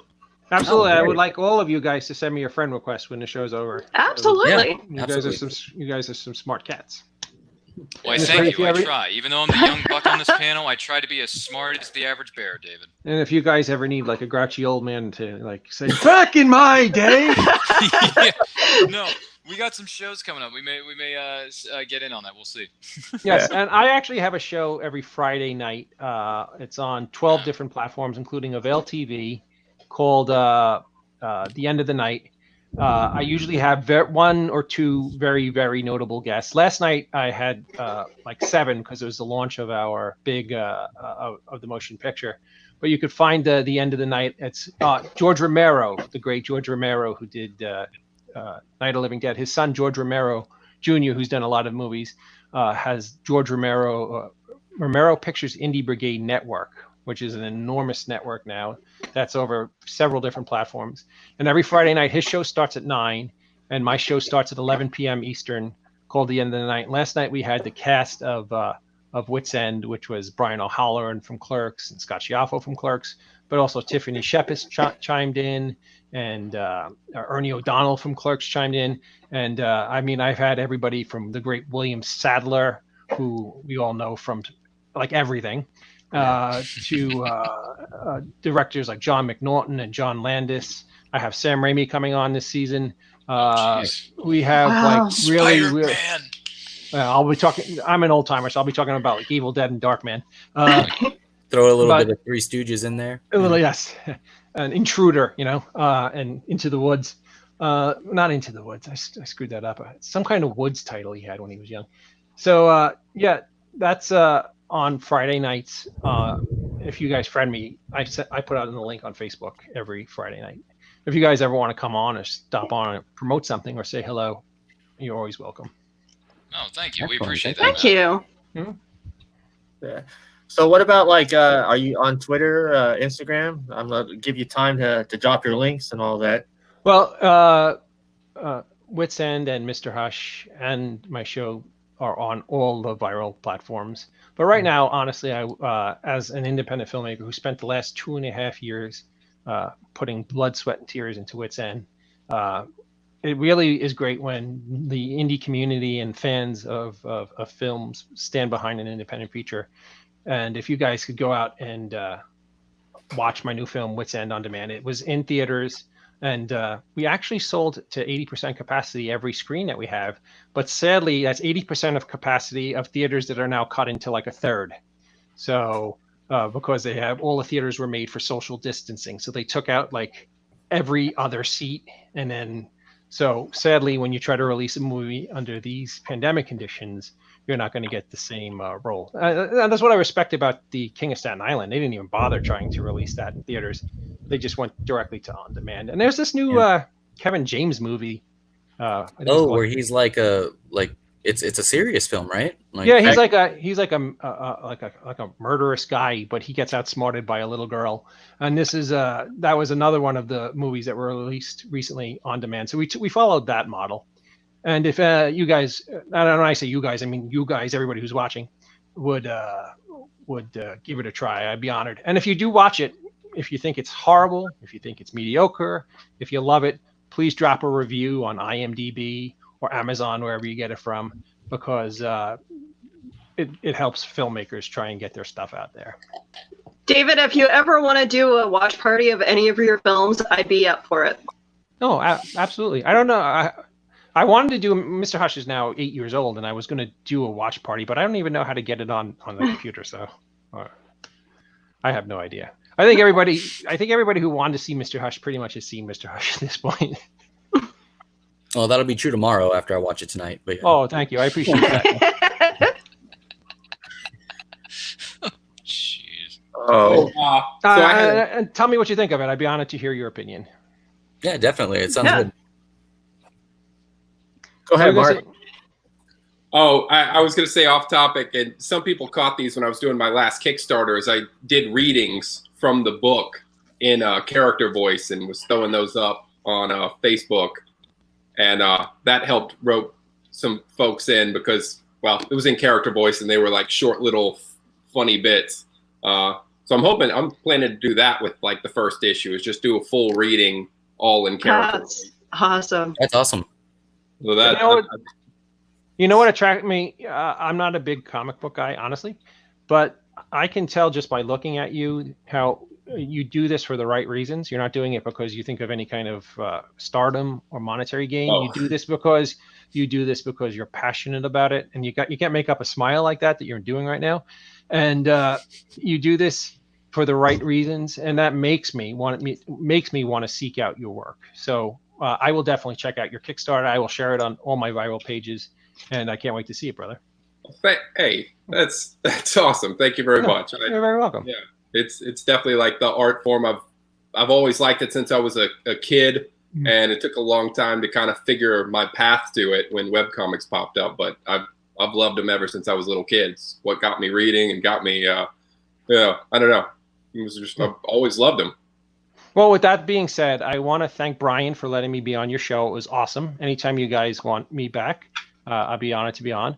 Omar, you're an incredibly intelligent guy, incredibly smart cat. You know everything about film. Keep loving what you're doing. Willow, you're sweet, you're charming, you're beautiful. It's been my pleasure. Mark, thank you. I just spoke about you. And Ryan, it was nice to see you. Just kidding. Ryan, of course. Oh, Ryan, I'm just, all kidding aside, Ryan, you are the reason people make films. People like you who are super smart, super bright, and have everything going for themselves as far as knowing the subtext and the context of films. So, I mean, keep being a smart kid. And it was a pleasure meeting all you guys. And I hope to see you guys soon. And check out Wits End if you can. And Mr. Hush. absolutely. Thank you David, so much. Thank you I very appreciate much, it, man. David. Thank you. Be well, everybody. On. And I totally agree. Please support indie filmmakers, indie comic makers. That's everybody starts somewhere, and these guys are the heart of the industries. Thank you, brother. Be well. Right. Bye. That was so awesome. Man, Brian, Okay. I don't know what's needed going a on smoke here, man. capsule This there. guy's got me gushing over here, man. My God. Such great feedback. Don't you just love it when you get a good pick-me-up on a Saturday afternoon when the weather's nice, at least where I am? My gosh, this is great. Brian, I know I wasn't supposed to be here today, but thanks for putting me on this panel, dude. This is fun. I'm telling you. Yeah, man. I mean, are you guys good to go for another 30 minutes or so? Or It's Saturday. I got no job. okay. I got nothing to do. Got Oh. nothing to do. It's storming outside. I'm not going out. Oh, you guys don't work weekends? oh, Well, my job doesn't start until the semester It's the starts. pandemic, sir. No one's working weekends. Oh, yeah. I I lucked only work out. when the My semester's job didn't going stop. on. I was scheduled to have a day off, so Yeah, I also I'll had take the day off it. today, so. and I work the convention circuit, and there's no convention, so. See, that's the thing. Brian and I, Brian, there's a lot of things online that we can start buying to add to our collection, man. Have you seen, when I send you these pictures of the most recent pickups I got, and Willow's seen this, oh my gosh, it's insane. It's absolutely insane. Yeah, hey Omar. Yeah, yesterday they did. It was called Willow's Pillow Talk, right? It was about collectibles and stuff. Yeah, we were trying to do a geek show and tell of all the stuff that we collect, or some of the stuff we collect anyway, and it was just me and Ryan, talking about Showing off all your cool stuff. Power Ranger toys. Well, amongst others, there's more than just PR. Like we said, I'm a bit young here because the 90s were a blessing to me. Willow, everybody it was, but the 90s were pretty good because Fox Kids was kind of a big deal. So yeah, I was showing off like all the stuff I've gotten recently, whether it's Power Rangers, Last Action Hero, Indiana Jones, freaking WCW, NWO, because I grew up during the Monday Night Wars. What else did I show off last night? Jeez, Tron Legacy. Nice. I had literally like a Baskin Robbins 31 flavors storage container full of stuff. I'm not even kidding you. It's ridiculous. But it's fun buying this stuff because I didn't have this stuff when I was younger. To have all the financial resources as an adult, it's fun to go online shopping during the midst of a pandemic because, hey, you could just shop from home. Yeah. True. It's true. Oh, see, I've kind of like not missed out a lot because I've been an online shopper for a long time. I went back to college in my 20s, picked up all new habits, and have just been like, when I see stuff, stores are like, we're having a 20% off sale. And I'm like, yeah, you're not scratching the surface of the kind of prices I like to pay. You need to go ahead and have that going out of business sale. Then I'll be here. I'm very much like this, but I over at my job, I work at an arcade bar, and we just got a Last Action Hero pinball machine. Dude, Jack Slater! Yeah, it plays beautifully. It's awesome. Oh my gosh, dude! Send us some pics or videos of the sites. I need to. I think the next time I guest star on one of these things, I'll try to do it from the parkade. That way, that would be awesome. That way, you guys can see all the cool stuff. Man. Yeah. Yes. Does your arcade happen to have anything Elvira? We have 2 Elvira pinball machines. We know where Willow's going to be next weekend. I've met Cassandra Peterson a few times, and I tried to get her out to sign one of them when she was in town. Oh my god! But unfortunately, the schedules didn't line up because my boss is a huge fan of hers, but I wasn't able to do it, unfortunately. Now, I cosplay as her, so that's I love her so much. You have Willow's attention there, buddy. I love pinball too, like that. Well, who doesn't? Anytime that I'm at an arcade, it's either one of the fighting games that I'm stationed at or a pinball machine. Yeah, I wasn't. I mean, I played pinball, but I wasn't like as into it until I started working there, and it's a whole culture, man. Like those guys are serious. Like this one dude I saw the other day, he taped 2.5 to 3 hours of footage of him playing the Tron Legacy pinball machine on Twitch. So I'm like, okay, I like the movie for one, and two, when I hear the sounds of Daft Punk playing during a pinball match, sign me up and I want one. He's like, I'm trying to get rid of so-and-so, and I'm like, oh, I don't have the man cave space for a pinball machine. Why? I have enough space in mine for one. I'm just trying to decide what I want in there. Best. Yeah. I guess, yeah, you could easily interchange, like, say, the background and sides, but not to go in and interchange the pieces. That would be massive work. That's a whole new game. It's huge. It's huge. It's too much, man. Yeah. When I lived in Las Vegas, there was a place called GameWorks, which is they had multiple locations. I don't think they have a lot anymore, but it was like a bar and huge arcade, and they had laser tag. I mean, this was right on the strip. And like I would just watch people play like Dance Dance Revolution, and like really good too. It was like what? And then they had quite a few pinball machines. I'm pretty decent at pinball. And then there was a place in Vegas that sold like old arcade games, and they sold pinball machines. Why didn't you buy me one? Oh, that's right. We didn't know each other a couple years ago. I'm sorry. Yeah, let me just drop like $900 or $1,000. Yeah, I'm sure you can, Brian. You have it in your expense account, right? It's in the company file. But anyway, Brian, let me ask you something. When you were in Vegas, as Vince Vaughn would say, Vegas, baby, Vegas. Did you always double down on 11? Like Vince Vaughn taught us in Swingers, did you always double down on 11? Dude, I only played machines, man. Oh, man, I was going to say. If you go play the cards, man, you always double down. Always double down on 11. So, helping back on the subject of reboots and remakes, another film that I think could use one is Highlander. Oh. They've been talking about rebooting that for a while, though. Go ahead, Mark. Go ahead. I love the first Highlander for everything that it is. It is over the top. And that kind of 80s fun over the top is hard to do now. I mean, that villain is so wildly over the top. The scene where, like, he's driving her through the city, and then it's just going, ah! And she's screaming, and he's screaming back at her. I don't know that you can do it. I mean, the sword fighting could be way better, sure. They could get some awesomer choreography and have more ridiculous sparks going off and explosions for no good reason, but it's just so great. Like, how could you do it better? How could you make it more entertaining? Well, I think in that, I agree with you. I think it'd be a really tough get to like try to really remake that beat for beat with that kind of tone. But if you did what, John Carpenter did with The Thing, where you kind of bring a fresh take to the concept of it and just capture the essence, I think that would be a really good movie. What about how Jumanji acknowledged the first movie? So it wasn't really a remake. I guess that would be a reboot because it acknowledged the first movie. Could we do Highlander that way? Yeah, I don't see why not. It's a story where you can do that with. I know, like Ryan Reynolds was attached for a long time to do that.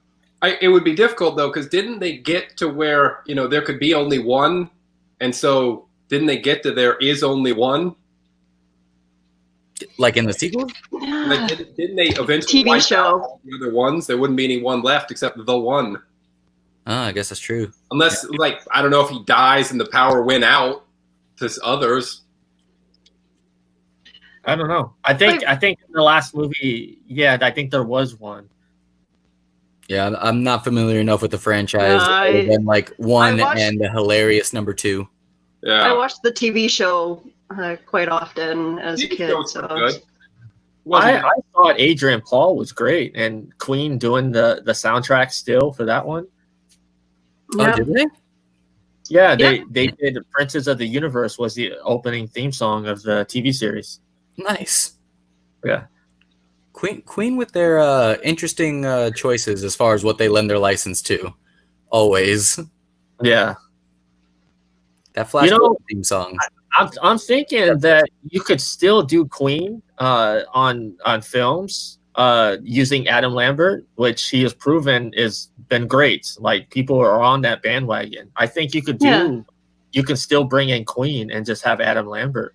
Well, if they were to reboot Flash, would you want the remake of the song? Ooh, I think the Flash Gordon. Maybe not remake songs, but still using, like, maybe doing newer stuff. I would like to hear Adam Lambert's take on Flash. I would like to hear Tenacious D's take on Flash, so I'm real easy to please. I just really want this Flash Gordon movie. Yeah, I know. What was it? I don't know. Maybe about 5 years ago, the guy from Smallville, they did a TV series. Yeah, on Sci-Fi. It wasn't very good. It was a Canadian show, I believe. What was it? Buck Rogers? No, Flash Gordon. Oh, Flash Gordon was yeah. Oh God, what was his name? He played Whitney on Smallville. Yeah. Sorry, I can't remember his name. Yeah, I forget his name, but yeah, he was on that show. That only lasted like what, one season or something? It was like 13 episodes. It had like no budget. Like, everything looked like it was shot in the same room, like all the time. They just changed the lighting. It was really weird. Considering like Sci-Fi has done really good shows like Eureka, Battlestar Galactica. Well, there you go. Battlestar Galactica. I was gonna bring that up. Excellent reboot. Yeah, I mean, I still think that's one of the best shows ever made, except for that last season. But that seems to happen a lot to best shows ever made. A lot of shows. I had the pleasure of meeting Richard Hatch at a sci-fi convention, 10 years ago. So he is an amazing guy. Too sad that he passed away, but super. He actually played the Battlestar Galactica game with fans at the convention. Nice. So. And earlier I brought up MASH. So around that same time period, you had shows like SWAT, and there was Magnum PI and Hawaii Five-0, which all have been remade into TV series. I think SWAT's decent. I actually did enjoy Hawaii Five-0, and Magnum PI is looking pretty good. I know MacGyver, they brought MacGyver. I'm not sold on the MacGyver series, but what are you guys' thoughts on these rebooted series? Hawaii, I didn't watch really any of them, but like Hawaii Five-0 was pretty darn popular. For Magnum, I don't care how good Jay Hernandez is, no mustache, no sale. Just he's got to have the stash. That it's kind of similar. So the Solo movie that came out, my only issue really with that movie was that it was Solo. Like if they had just let that guy he's just a different guy. They're just different smugglers in the world of Star Wars, and this is their adventure. It was all good. It was only that he had to be Solo and failed at that. Versus like Magnum PI, I don't know how you redo that because those people are so iconic. But if it's just like how do you recapture that, or how do you try to live up to that person? That's difficult. It's definitely difficult. Speaking of Solo, though, I thought Donald Glover nailed Lando Calrissian, and that's my favorite Star Wars character.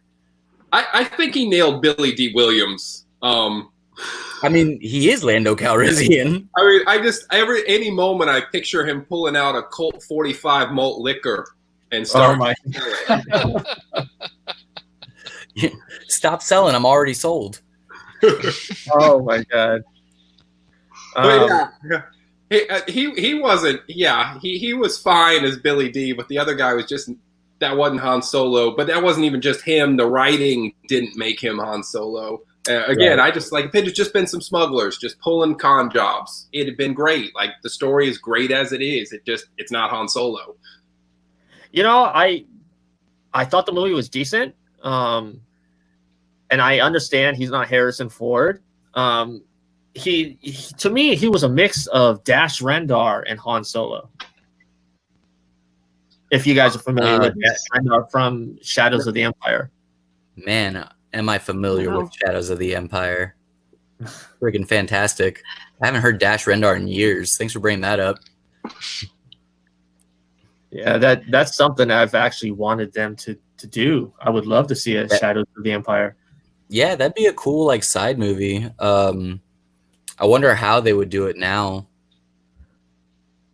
Probably, I wasn't too impressed with the de-aging CG that they used on Leia in the last film. That was pretty rough.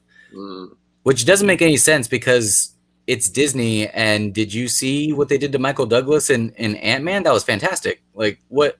How is this the same company? They pulled that off well. Yeah. Different effects studios, I guess. It must be. I mean, I thought the Leia stuff was pretty horrendous. With, you doing Kirk Russell when he was in the Avengers or and Guardians, Galaxy movie. Yeah. Although they have a lot to work with there because I wonder if they use a combination of old footage, or you could maybe splice little bits and pieces in, or maybe you're just able to create better models to work with because of so much footage they have of him when he was the age they're trying to show. Now, I heard a rumor that the Kurt Russell stuff was practical effects. I don't know if that's true, but if that's the case, then more of a reason to use more practical effects, obviously. Yeah. Like, that's amazing. Yeah. Or maybe even if it was a combination of doing makeup to de-age him and then on top of that. Yeah, like do. Mm-hmm. Yeah, because the white lighting will do a lot where there's just really bright light, erases a whole lot of details that'll make you look a lot younger because lines are what make you look older. And then if they did makeup and then maybe did some effects on top of that. And we touched on that before because I love all the old practical effects, but I do love in movies where they use computers to create stuff that they just can't do, like amazing backgrounds, things moving around, but where it's not so featured. Yeah.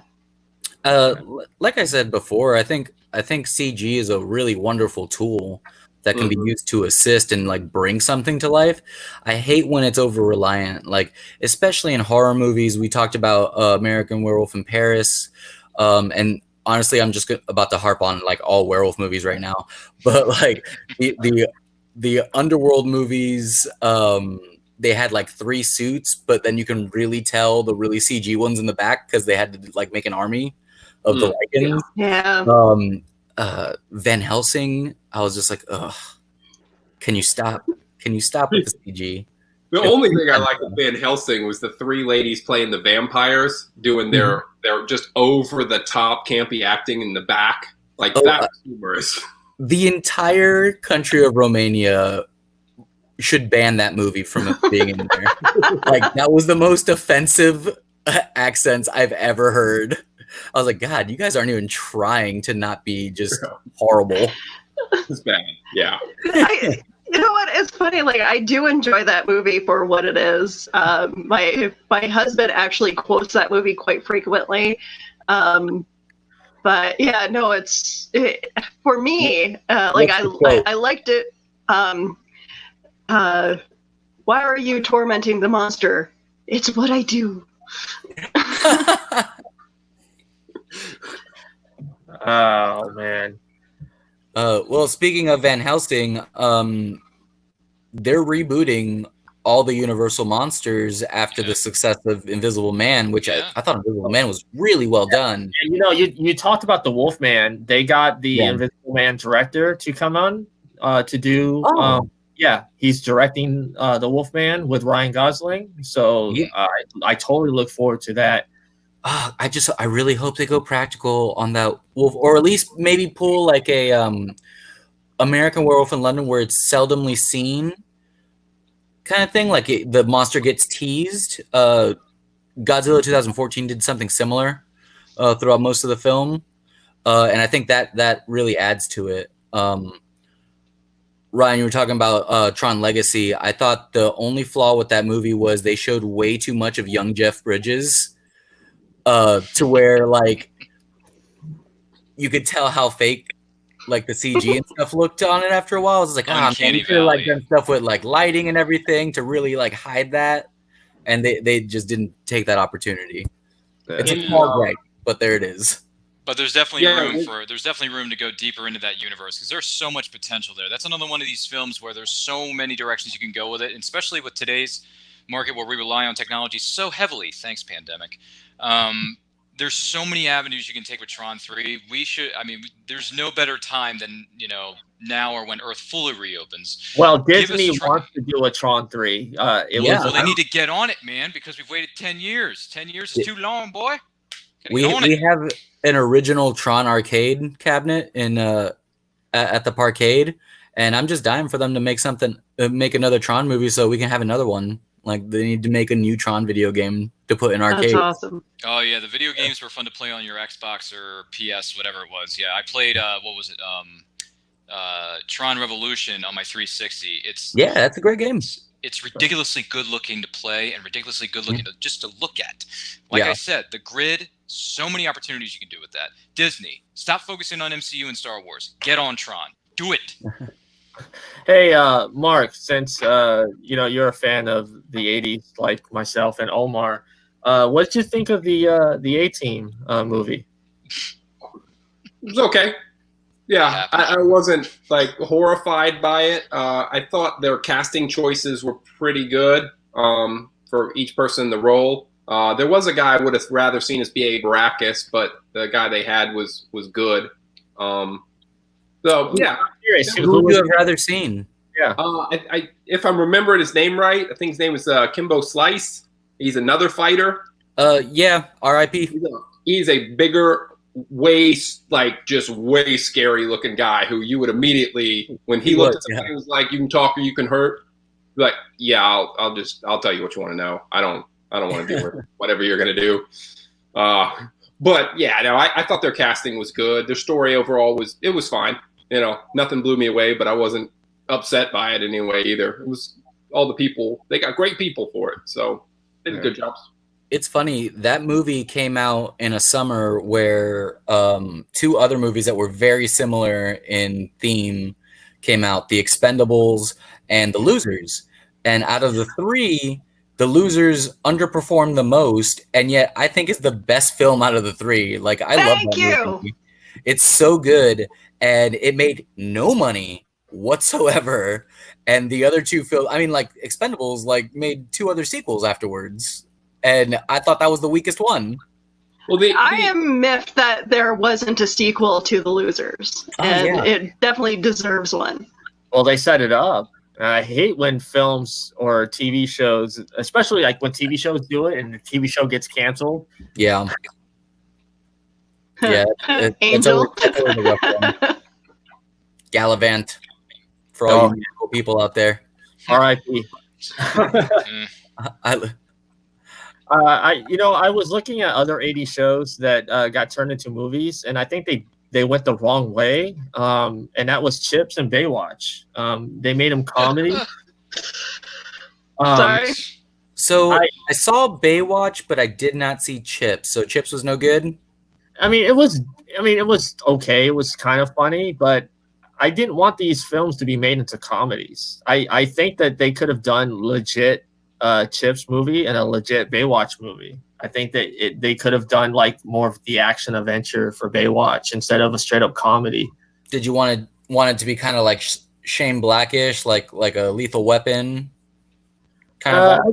I guess that could have been a little bit better. The casting was all right. It's just I didn't want like a comedy. Yeah. Yeah, I hear you. Yeah. I unfortunately saw the Chips movie in theaters with one of my friends, and we both walked out like, what the hell? Was what Eric the hell did we watch? in the movie? I think he shows up towards the end. My mom had a huge crush on that guy. I think everybody's mom had a huge crush on him. He's gonna hate me for blasting her like that on Facebook, but huge crush. So here's something that has not been touched since its original airing in the 80s, and that's Airwolf. Oh yeah. Oh no. I think there might be a reason for that. Go ahead, Mark. I know you want to chime in there. Oh, I was just going to say, because some of these subjects we've talked about come up on this radio show I listen to with a couple comedians that I like a lot. And one of the guys on the show loves Airwolf. Just loves it. So I've been hearing about it for a while now, even though I'm not like so much a fan, but one of the dudes on there loves Airwolf. So just what they like. I think what was at that time there was a film Blue Thunder came out right around that time with Roy Scheider. Oh, that yeah. That sounds really familiar. That was about a helicopter as well. I don't know. I just think something like that would be interesting, especially like with today's technology and stuff. Didn't Airwolf have like one of the best title sequences of any TV show? And the theme and everything. I mean, it had great cast, and I figured Mark, being air traffic controller, that would be interesting. It's a very stressful job. I watched Pushing 10. Yeah, what those guys do. It's an interesting job. I like to think about it more when it gets busy. It's more like high-speed Tetris, where you're trying to keep track of what's coming in and put it in the best spot. Oh, God. Except that you can take one of the pieces that's already down and put it somewhere else if you need to. Sometimes you can do that. It sounds anxiety-inducing. Well, this is interesting that Terry brought up. Says Independence Day was originally written as a V movie, but they couldn't get the rights, so they had to do a quick rewrite. Wow, that's really interesting. Oh, I'm glad it was not V. Yeah. I mean, if it was going to be the exact like it was, except just switch out the aliens and call it V, I'm happy it was just what it was. Because as it was just kind of a silly, funny, campy movie. And I liked V as a kid. I don't think I would have liked that movie as much if it were V, but it was fine as just being its own thing. I don't think it would have had the longevity that it has now, being its own thing. Like, I think that's a perfect example of what we keep talking about, whereas like if something's going to be so different, you might as well call it a different thing. Mm-hmm. I think that's the best example of how that could work. Well, that's exactly how I feel about wow, I'm so sorry. Brain fart. There was so many movies that came out in the early 2000s that were supposed to be remakes, and if they would have just kept it as a separate entity, would have been fine. Brain is not functioning right, so move on, and I'll probably circle back to that. Oh man. Jeez. Yeah. I think like the whole reboot remake thing, definitely started in the early to mid 2000s. There was Yeah, another that was- one that just came to mind when they redid Alice in Wonderland, and Yeah.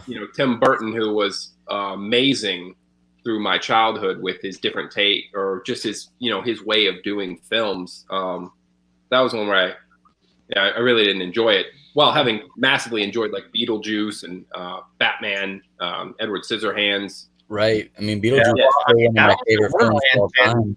Alice in Wonderland's been remade like multiple times. I mean, and I'm not talking 4 about or 5 like, maybe.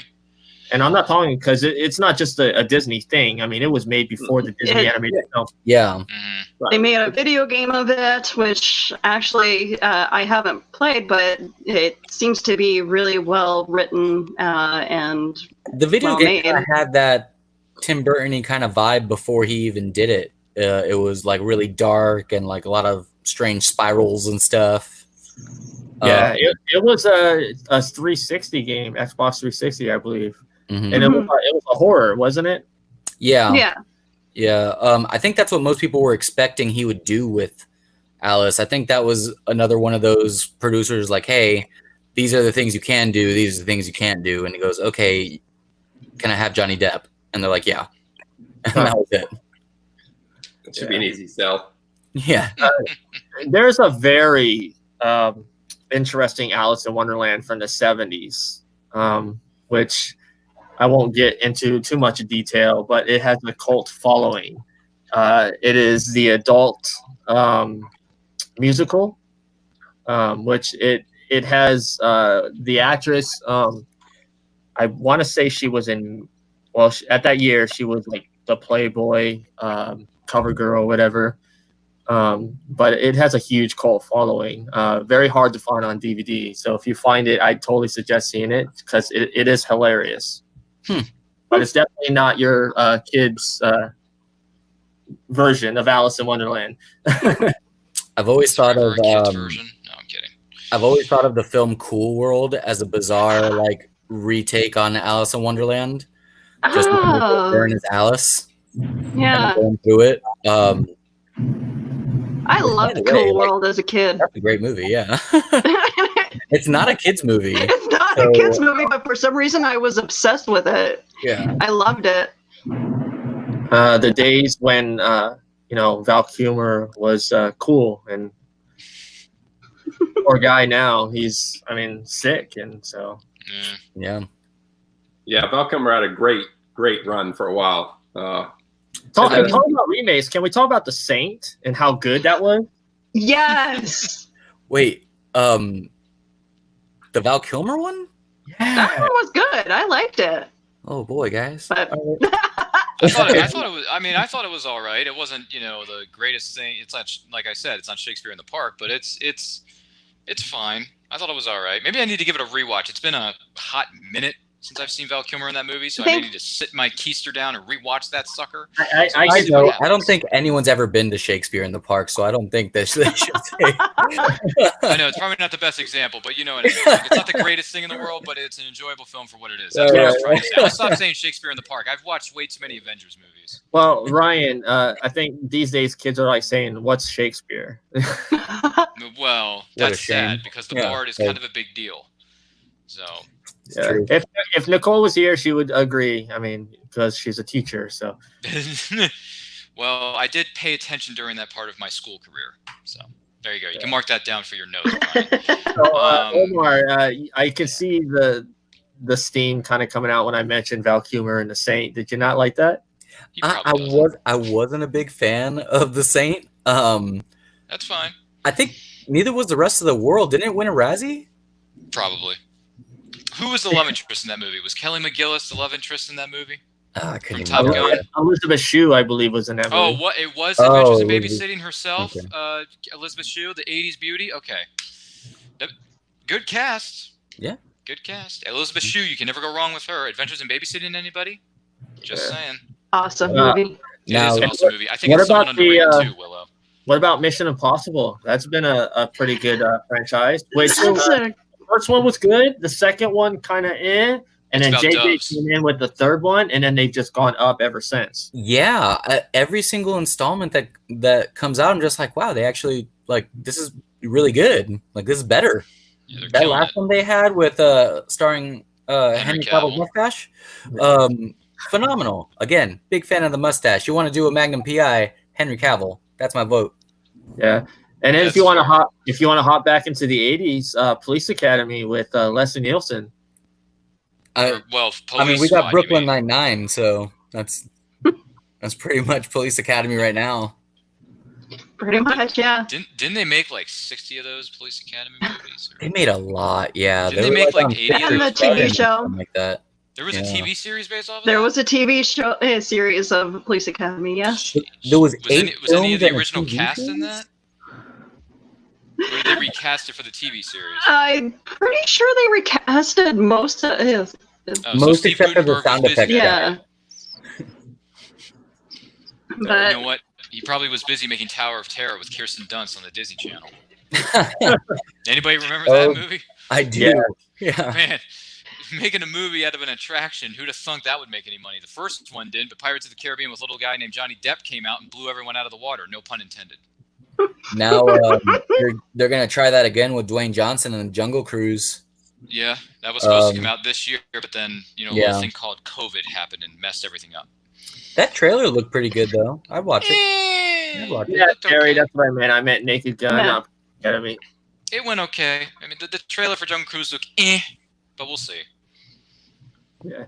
Too soon to tell. It's not going to be National Treasure 2, guys. But No, you it's know. not. Well, it's not going to be National Treasure Part 1 when you actually steal the Declaration of Independence. It was an impossible task, but only Nick Cage could do it. And he does it with still style, firmly- too. He's Nick Cage. He can do whatever he wants. a I still lot of firmly people believe that razz he's Nick definitely Cage about his Cage. acting, but I actually enjoy him in a lot of his stuff. Well, that's because he's an entertaining actor. That's the point.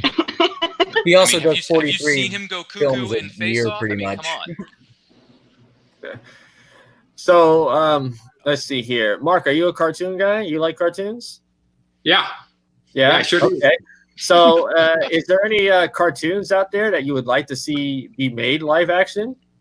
Oh boy. Ooh, that's No, interesting. I honestly, I off the top of my head, I can't think of one. I like the cartoons for being what they are. I mean, when I watch SpongeBob SquarePants, I'm not hoping that they'd have live sponges. Titans Man, Go, I like it. How What it is. weird nightmare fuel that would be. I can't. Yeah, that'd be weird. I can't picture. SpongeBob SquarePants. I always like Guillermo thought, del Toro.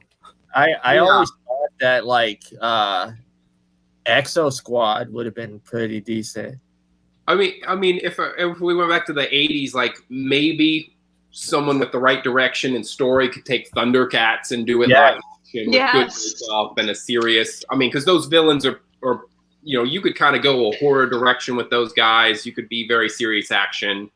So that I one, know Warner Brothers wanted to do Voltron, and I remember what was it like 5 Why years would ago at San Diego Comic Con? They released a like concept art of Voltron with next to the Statue of Liberty, and they were like, "It's coming," and like it was in pre-production or whatever, and like nothing.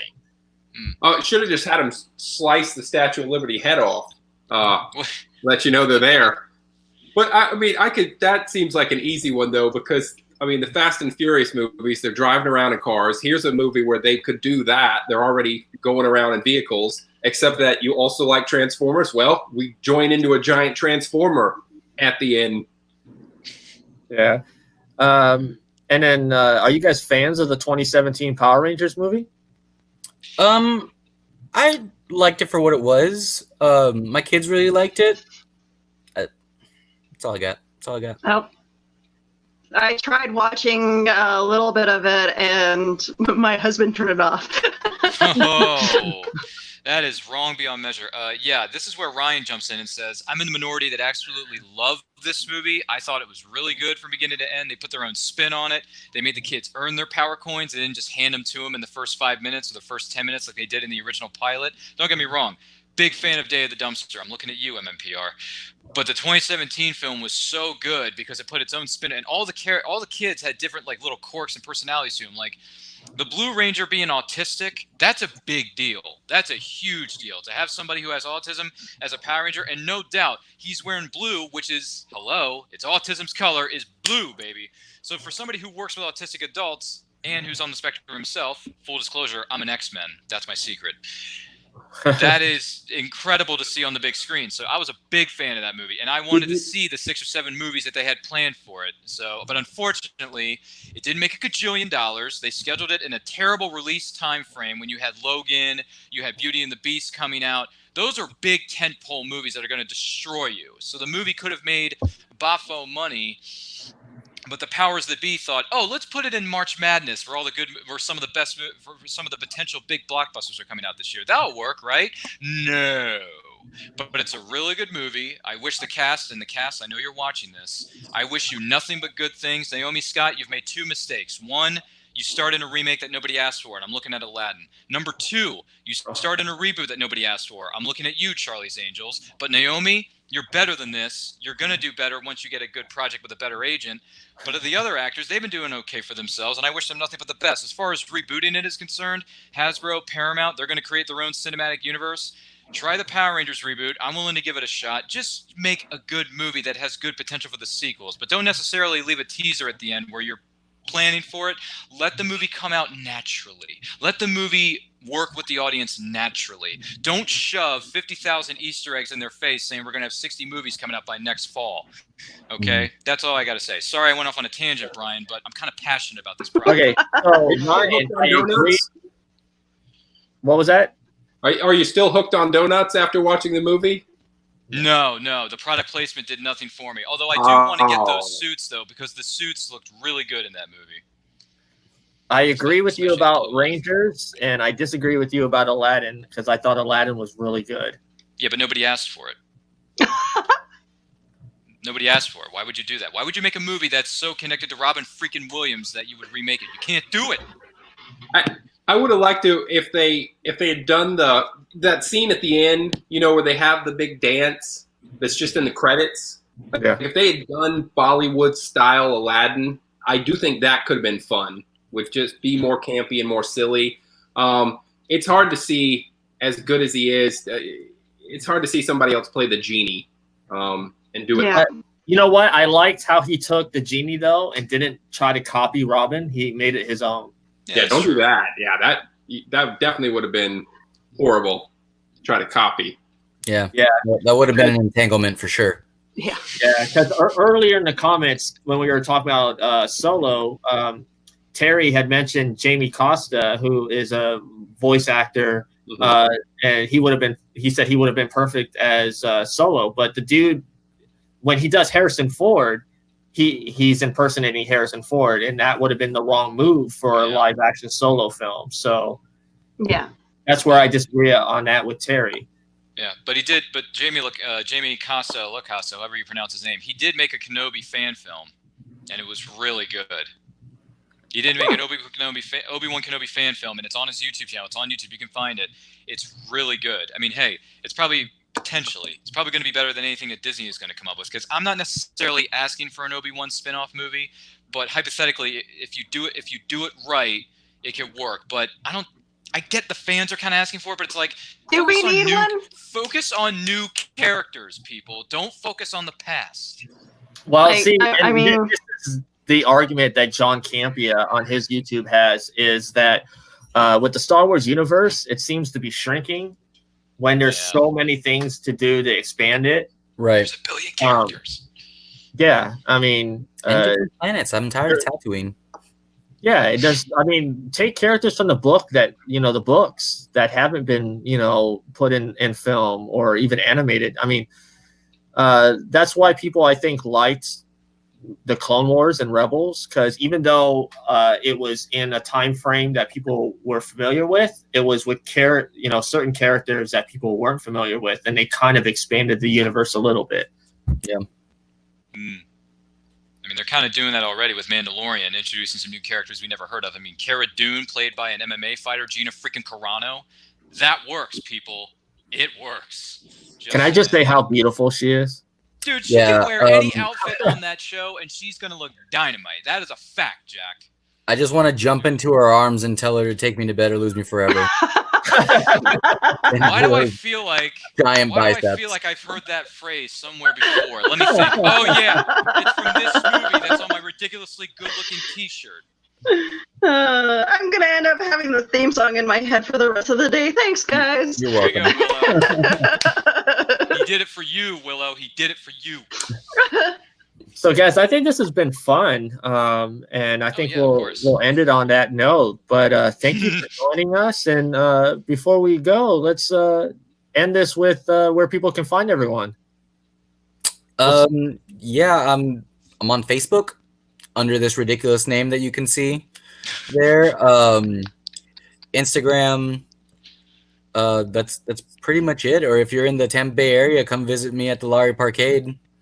I'm always there slinging drinks and playing video games, so come by. Are you hiring? I'm a barista, so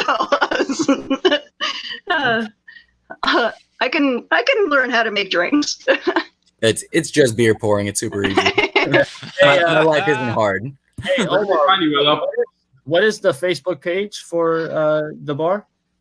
The Lowry Parkade. So it's LOWRY and then PARCADE. Okay. And that's the same for on Twitter as well. Then you guys have a Twitter? I don't think that we actually have a Twitter. Instagram. We don't have an Instagram. I think we're just present on Facebook right now. Okay. Yeah. All right. There is a discussion to be had now that I think about it. Oh, okay. Ryan. Yeah, you get a ton of likes with an Instagram account, buddy. Wait till you see my collection photos. They're probably going to get a kajillion likes and a couple of comments, but not that I want to brag or anything, because this is not a competition. But on that happy note, fans of all ages, you can find me anywhere and everywhere on Twitter and Instagram at RyanRPM5. Check out my podcast. It's called The Nerdcast, where I review movies past and present. It's on Google, Spotify, Anchor, wherever you download your podcast. You can find us there. Check out our YouTube channel. It's called Nerd Culture, where we talk about all things nerdy, whether it's video games or comic books or anime or movies, TV series, all that kind of good nerdy stuff. Check us out on Facebook, Twitter, and Instagram at It's Nerd Culture. Make sure you like, comment, subscribe, do all that stuff. And I'll probably be back here in a couple of weeks when Brian gives me a holler on Messenger. But other than that, thanks for having me, Brian. You the man. Oh, thanks. Willow, I see that you've been around lately with a lot of people. My internet reputation is getting around a lot more than than my real life, but no, you can definitely find me all over the internet. Willow Schuyler at Instagram, Twitter, here on Facebook, YouTube. I'm trying to bring my talk show or whatever it is, podcast, Willow's Pillow Talk, to the mainstream. So yesterday was a trial run. I had a lot of fun with that. So gonna try to continue that, hopefully on a weekly basis. So yeah, you can find me all over the place and here on Reels and Heels. And Mark. Yeah, absolutely. So, either at Mark Darden or the one guy, either one of those is good. I want to pretty much just about the comics at Mark Darden, all things. And check out Kickstarter. One guy Kickstarter. The pre-launch is out, and the actual launch will be in September, and it'll be 7 issues now when that one goes up. So just quite a bit of catalog of back material to get reading on. Oh yeah, and you kind of broke up there, so you may have to repeat all that again. Oh, okay. Let's do it. So find me on Facebook, Mark Darden or The Guano Guy. Either one of those will get you there. And then the Kickstarter pre-launch page is up now, and the campaign launches in September, and there'll be 7 issues now. So there's plenty of back source material to read up and get lots of laughs from. Yeah. Is there anything else that you're going to be working on outside of Guano Guy? Well, there's a fan project that I'm working on, but it's more hush hush right now. So while I admit it exists in the universe, I can't say what. Okay. And Guano Guy's going to be coming to Terraform Comics, so that's cool. Nice. So yeah, got support, and eventually there'll be another project that I'm working on that's going to come out, but it's horror, so it's totally the opposite of Guano Guy. It's not funny at all. Okay, and we'll be able to hear about that on your Facebook. Oh, yeah. I'll definitely talk about it when I get closer. Nice. Well, thank you everyone for joining us. We love having these discussions, and you can find us right here on Facebook and the HWWS TV YouTube page, and Spotify and Apple and Google and all the other podcast servers out there. So, and thanks to Terry, major commentator. Oh yeah, definitely. Yes. Thanks, Terry. Yeah, Terry, we always say it in the private chats and behind closed doors and at the arenas when we're putting on shows, because we like to put on a show. You're the real MVP, Terry. Just saying, man. Thanks for supporting us. Yeah, Terry's our big supporter all the way from Ireland. So he's got the luck of the Irish, Brian. We need to get him on the show. We want to meet this guy. Get him on the show. Sign a contract, man. Yeah, that's what we'll do. We'll do a contract signing. Yes. Get him live on the air. The 20 million people who watch this show every single weekend want to see him. Let's do it. All right. Until next week when we're talking horror. This has been Reels and Heels. All right, guys.